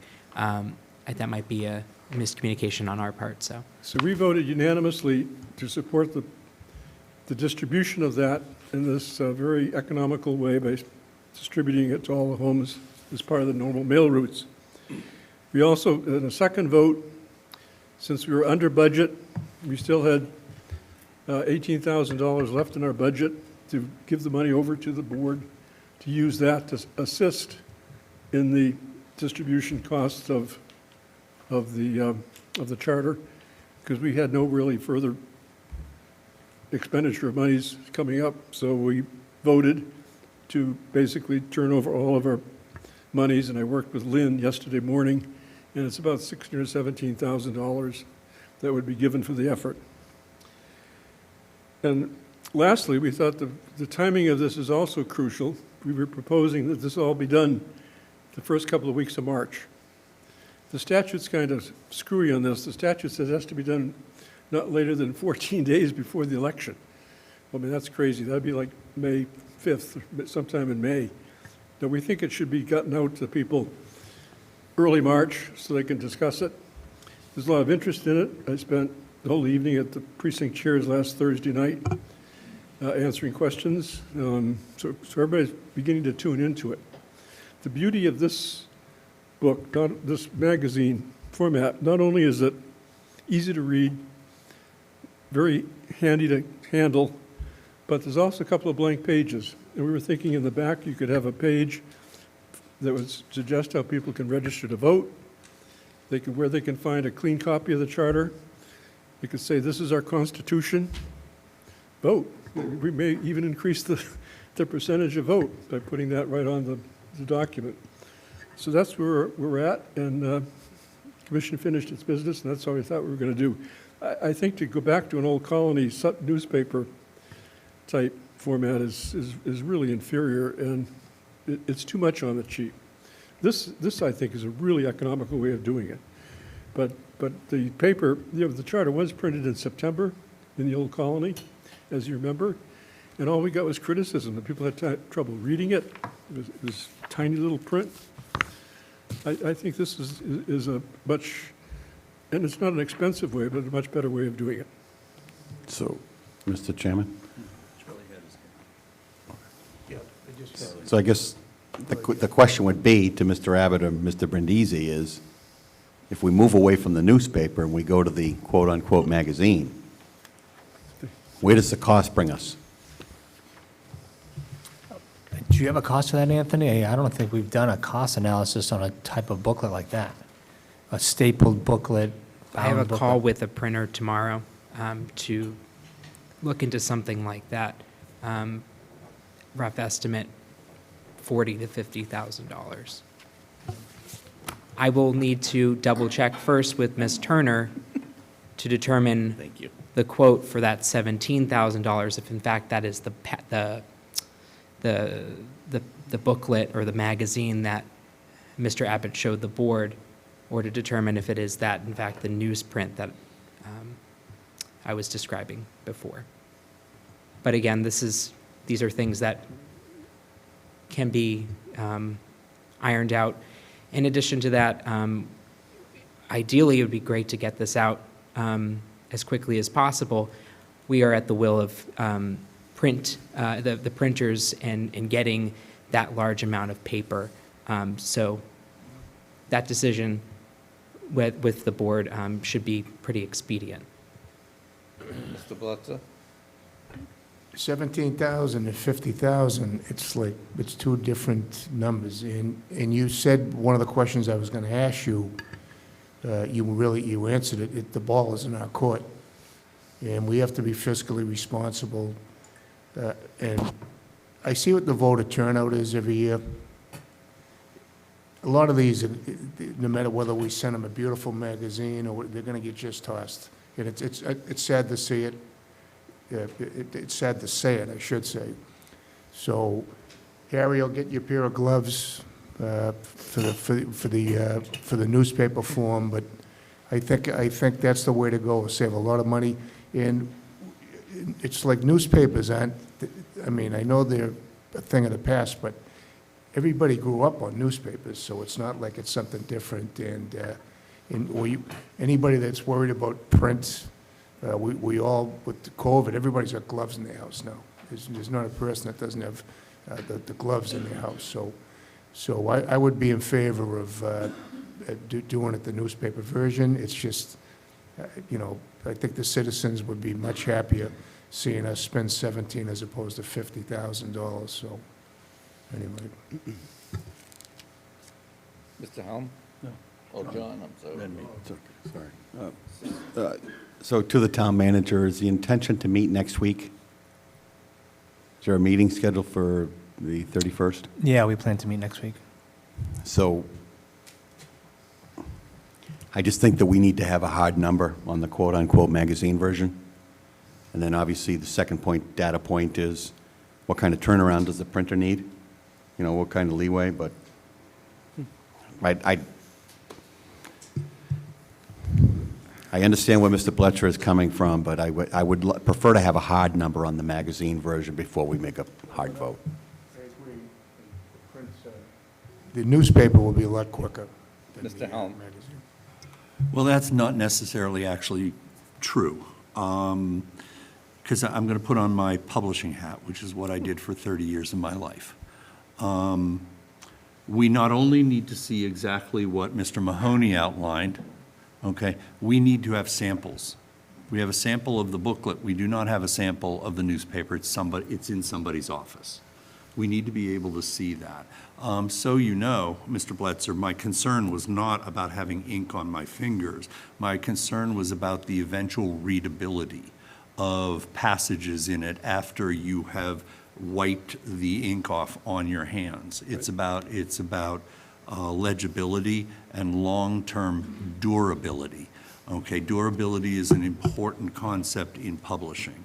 Okay, and that's what we need to address. Costs are important, but when I do my calculation, you mentioned the upward the upward amount was 50,000 of the for the booklet, possibly. We're just using this, and that can change. We're not going to hold it to you next week.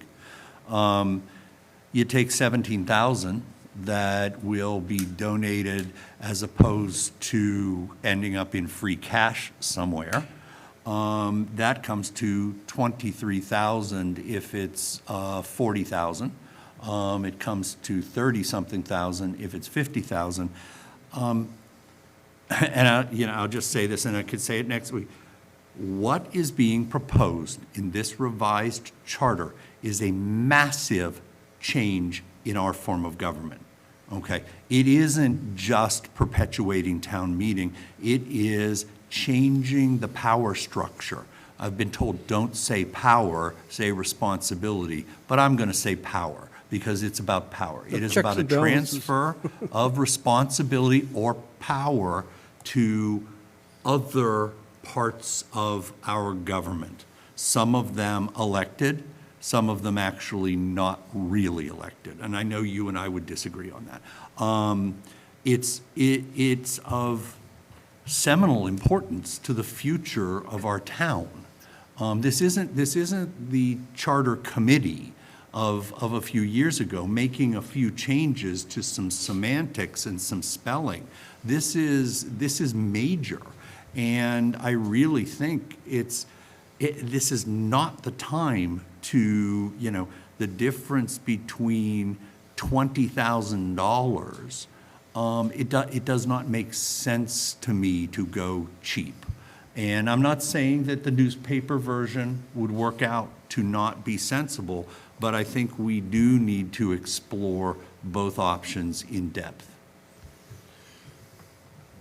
Can I just respond? I think it's very well said about the importance of what this charter is going to do, good or bad, for this town. And I think it's important that the people vote on it, and they read it, understand the changes and the differences.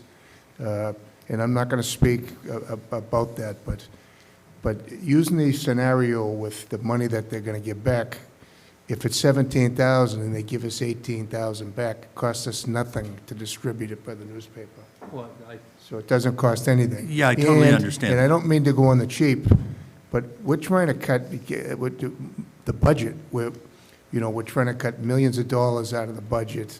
We're working with the employees on health care right now, and we're trying to ask them to give, and if they see us spending $50,000 on a mailing that we could spend 17, or actually nothing, because they'll give the money back to us.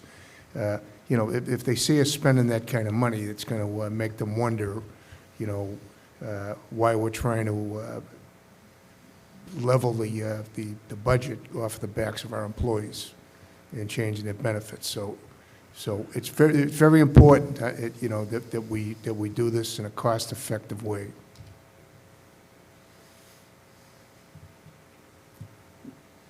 Mr. Mahoney? I'm good. You good? I'm good. Okay. Any other comments? From the left? Mr. Votrain?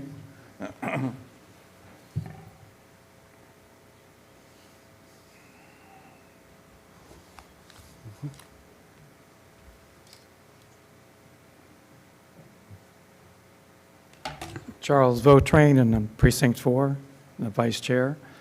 And actually, I'm glad that Mr. Helm spoke about what he did, because I was going to bring up the same topic about not seeing a sample. You really need to see the thing before you make a decision about pick this one or that one. And the other thing is, too, I don't know about this for sure, but Plymouth South High School is a vote-tech school. Has anybody checked or thought about, could they have the capacity to print a project like this? Because Mr. Quintal knows I worked in Duxbury, and we would print things for the school department and once in a while for the town. And that was not a Voc school. So I'm just saying, maybe we could check, because then you're using your own staff, they're already getting paid to be there, and they use the kids. And anyway, and if I can check out too, I suppose I don't know who to talk to. No? Through the chair, logistically, that's not possible. There's Okay. just an incredible amount of paper, and then also the mailers, the companies that we utilize are mail houses, so they distribute the paper as well in a way that the post office can handle it. Respectfully, through the chair, just give us the week, and we can work on it internally. Come back. Thank you. Okay. Okay. Well, thank you. But again, like, how many pages is it going to have in the newspaper version? 6, 10? That, What Bill has. no, that's not the newspaper. version. The newspaper version. I mean, is it going to be a regular size sheet of paper like a newspaper, and you're going to have like 3 or 4 of them, or 6, or whatever? Anyway, thank you. Well, yeah, we'll bring it back and so we can have this discussion when we have it in front of us. That sound good? All right. Anyone else wishing to speak on this? Good. All right. Now we're going to move on to Elderly Disabled Tax Committee charge. So we're looking for the board to take a vote tonight to move forward on a town meeting article that was passed in the fall. It's regards to the tax that someone can submit on the back of their tax bill. They can donate anything from $1 or above. So we need a subcommittee set up to develop the rules and regulations for that committee. So the board will be looking to approve 3 people, and the request is 3 available seats. It's 5 seats total. In MGL, 2 seats are automatically given. One is to the Board of Assessors Chair, and the other is the Treasurer, and there's 3 seats. And how we would recommend doing this is it'd be in reverse order. So whoever applies, there would be 3 seats. The top voter would get the seat for 3 years.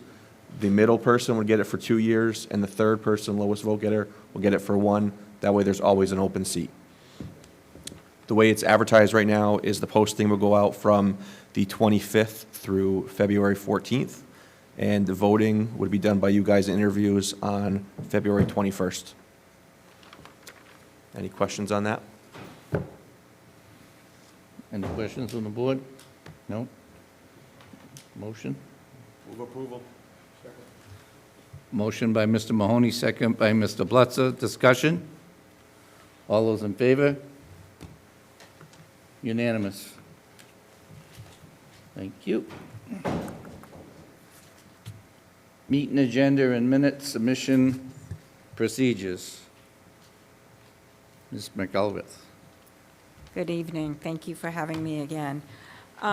Shortly, like I mentioned earlier, I've been here for about 6 months now, and one of the things that I've seen is the posting of meetings and agendas, or agendas and minutes for all the various boards and commissions. As you know, we have many of them here in the town of Plymouth, and with the new website that we have coming, shortly after I got here, I received a lot of complaints of people not knowing necessarily how to post a meeting, and because they do it so infrequently. Upon talking to the town manager in my previous capacity in other communities, as well as my colleagues, most towns that I talk to, I can maybe only think of 1 or 2 towns that don't do this. All meeting agendas come through the town clerk's office. And it's our responsibility to get it onto the website to ensure that it's in compliance with the open meeting law, which is the 48 hours in advance, not including legal holidays, Saturdays and Sundays.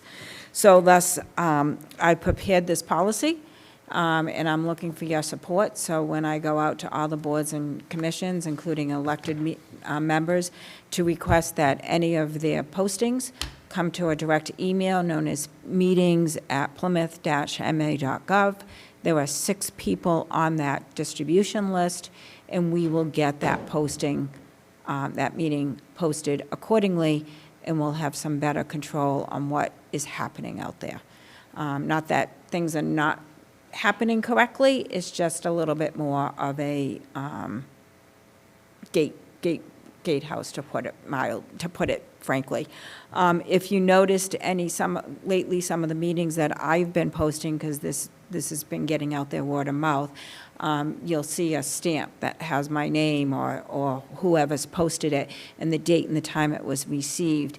And so when someone pulls up a meeting and the meeting is on Thursday at 7, they'll see, Tuesday at 3 and know that the meeting's been posted according to the open meeting law.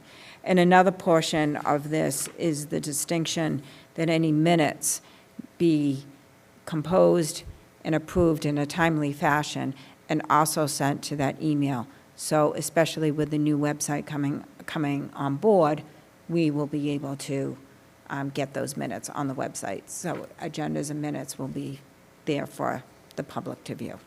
And so I ask for your support to approve this as a policy.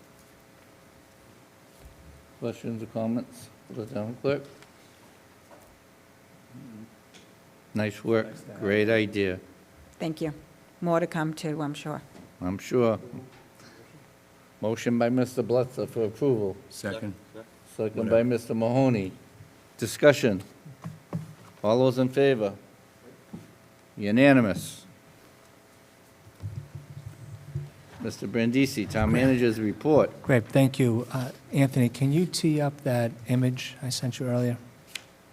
So while Anthony tees up an image I want to show the board this evening, just got a few items I'd like to report. Karen Keene, who's still with us here this evening, has been working with Stephen Cole, the Economic Development Director, and Lee Hartman, our Planning Director, who's been presenting information to the Board of Health, which will hold a hearing tomorrow evening to adopt the NIH regulations. So those are the National Institute of Health regulations. If the town adopts those NIH regulations, can you do the other slide, the other image in front of Town Hall? And so once the Board of Health adopts the NIH regulations, we will then be able to position ourselves to be what is known as a platinum-ready community. And a platinum-ready community allows us to engage with life sciences or biological rDNA types of firms that may find Plymouth a community in which they would like to site. So more to come on that, but right now we're at the gold level, and with this adoption of NIH regs, we'll be at the platinum level. So moving on to this image that you see in front of you. I'm bringing this in front of the board this evening because Robin Carver, one of our assistant town planners, is working with the Cultural District and with the Chamber of Commerce on a campaign called Fall in Love with Plymouth. So this is going to be a campaign that's going to hopefully begin in February. Well, it will begin in February and go through the month of March. And so this campaign, they'll have a bunch of postcards, photo opportunities, business promotion opportunities, poetry. They'll be working with PAC TV, and they're going to hold a large event at the end of March. So the reason why I'm bringing this in front of you is because part of this Fall in Love with Plymouth campaign, one of the ideas that they're proposing is to have this, I think it's an 18-foot banner hang from where you can see the center part of Town Hall. And so I bring this in front of you given the fact that we've had many discussions around the use of our town common. And before we go ahead and give approval, I'd like to bring this in front of the board for a discussion.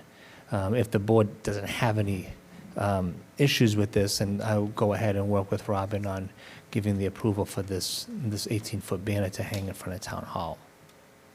Mr. Helm? Have you, given the environment of today, have you run this concept by our attorneys? And does this, I know this can sound really ridiculous, but we live in a ridiculous time. Mm-hmm.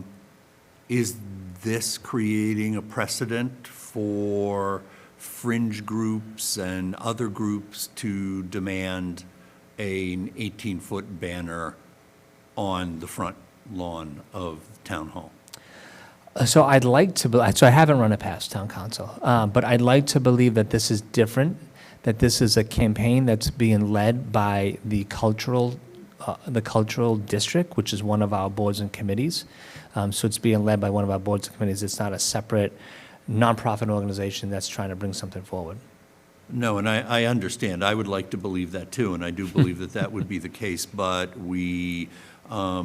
ridiculousness is not something to arbitrarily determine in this time frame. So run it by the attorneys, please. I'm happy to do that, and so I love the idea. I mean, assuming the attorneys don't have any objections to this and they don't think it's going to create a precedent, I just want to make sure that the board's okay with this. The last thing I want is for you to get is phone calls when this banner is placed on Town Hall, what's going on here. So I wanted to bring it to your attention this evening. No, if I don't see any objections, then I'll move it.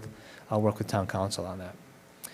All right, so moving on to the remainder of my agenda, just giving you some updates on some construction. As you know, we have a lot of construction that's taking place here in town. Right now, the sewer interceptor project, Selectman Bletcher and I were down there yesterday monitoring the progress over there. They're still in phase one of this project. It's a very, I learned last week how complicated this sewer interceptor project really, really is. They're in some depths, 25 feet below grade, trying to relocate the sewer. So given the weather, they're a few weeks behind schedule. They were hoping to complete phase one of this project the first week of February. They're pushing that now to the end of February. So we're trying to work as much as we can with the business community. We know their concerns. We know that this is negatively impacting their businesses. We have, just as of today, received approval that we're going to reroute some of the traffic to allow better access to some of the restaurants down there. So more to come on that project. But again, that's we're hoping to complete that project by June 1st. So moving on to other projects, Station 2, as you know, over in West Plymouth, is under construction. They'll be pouring the slab this week. Once they begin, they complete that part of the project, they'll start erecting the walls. And then Station 5, which, as you remember, was approved, the renovation of Station 5 was approved in April of 2022. We plan to go out to bid in about 3 or 4 weeks on that one, so hopefully begin construction sometime in late spring on that project.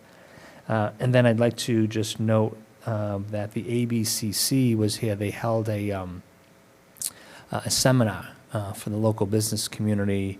And again, that's the Alcoholic Beverage Commission was here.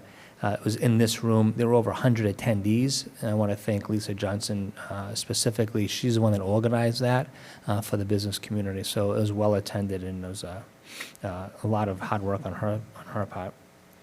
And then I'd like to bring up the Anthony and Joe Young attended the senior task force meeting yesterday to speak specifically about the new website and the proposed 311 system.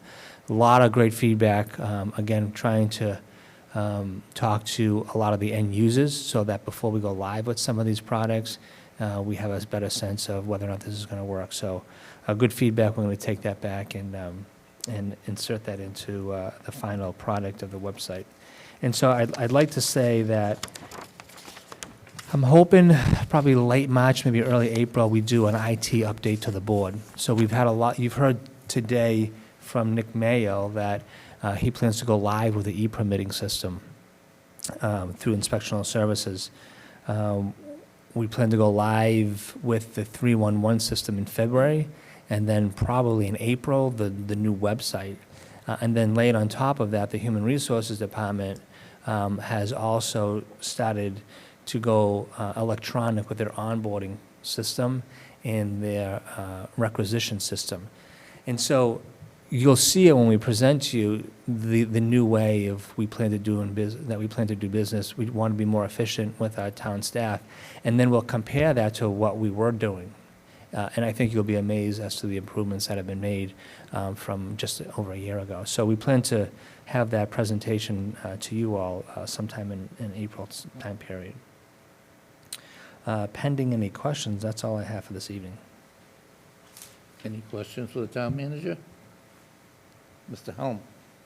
Derek, just to back up a little bit, because I've received a lot of questions, could you please, for those who have not tuned in before, explain the significance of the sewer interceptor project? Because there's a lot of confusion about what is going on there, and I think it's important for people to know the significance of this project. Well, I'll speak to, I'm certainly not the expert, our engineers are. But if you look over the wall, you'll see a number of manholes in the harbor.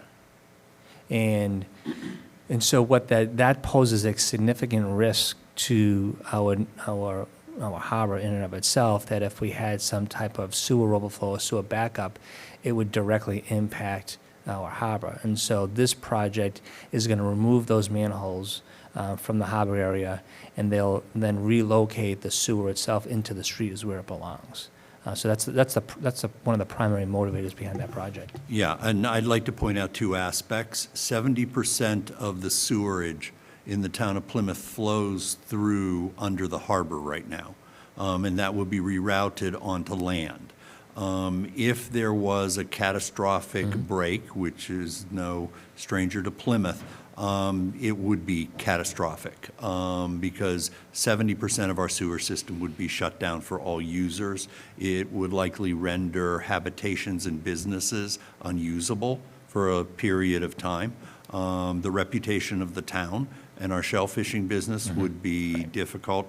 And also, part of the aspect of the current sewer interceptor, there are two either 45 or 90-degree turns in it that make it impossible for them to put any sort of equipment down there, monitoring equipment, to see the condition of the interceptor under the harbor. So we really have no idea the shape that it's in or what could possibly be going wrong at any given time. I just think it's important that there are probably a lot of people who haven't haven't read about it and are just hearing about it now.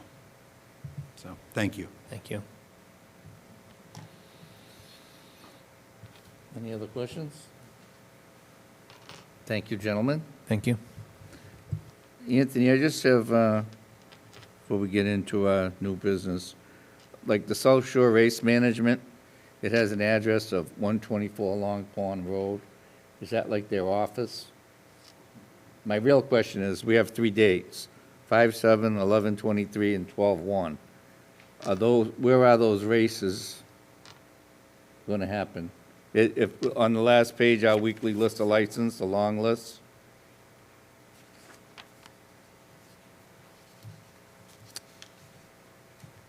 South Shore Race Management.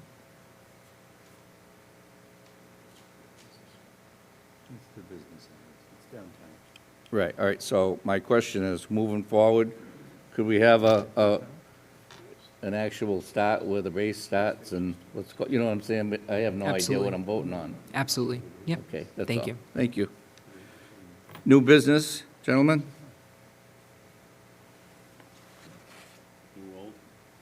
Okay, new old.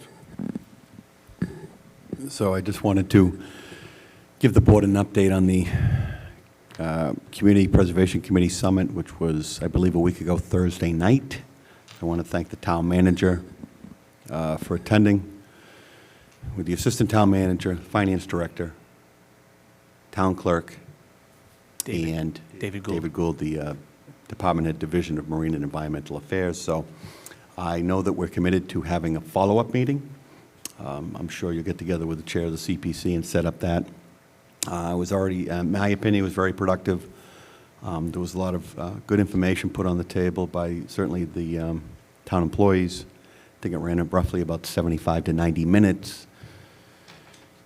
Communication, taking it to the next level. Spreadsheet from finance director, putting out potential revenues for FY25, FY26, and then putting down what her opinion was with respect to potential paydown of debt on a project like Stevens Field. So she's already delineated that and put that out there for the committee. And it's already paid dividends because after the room emptied out and we continued with the open part of the meeting, there was a request on a past CPC project, Hedges Pond, to have the recreation director come in. And I believe Mr. de Blasio will be attending Thursday night's meeting. So I look forward to that and certainly look forward to the second half of the summit. So thanks again. Yeah, absolutely, thank you. Old business, gentlemen? Letters? Motion to adjourn? So moved. Thank you for watching. We'll see you next week. Have a wonderful night and a wonderful week.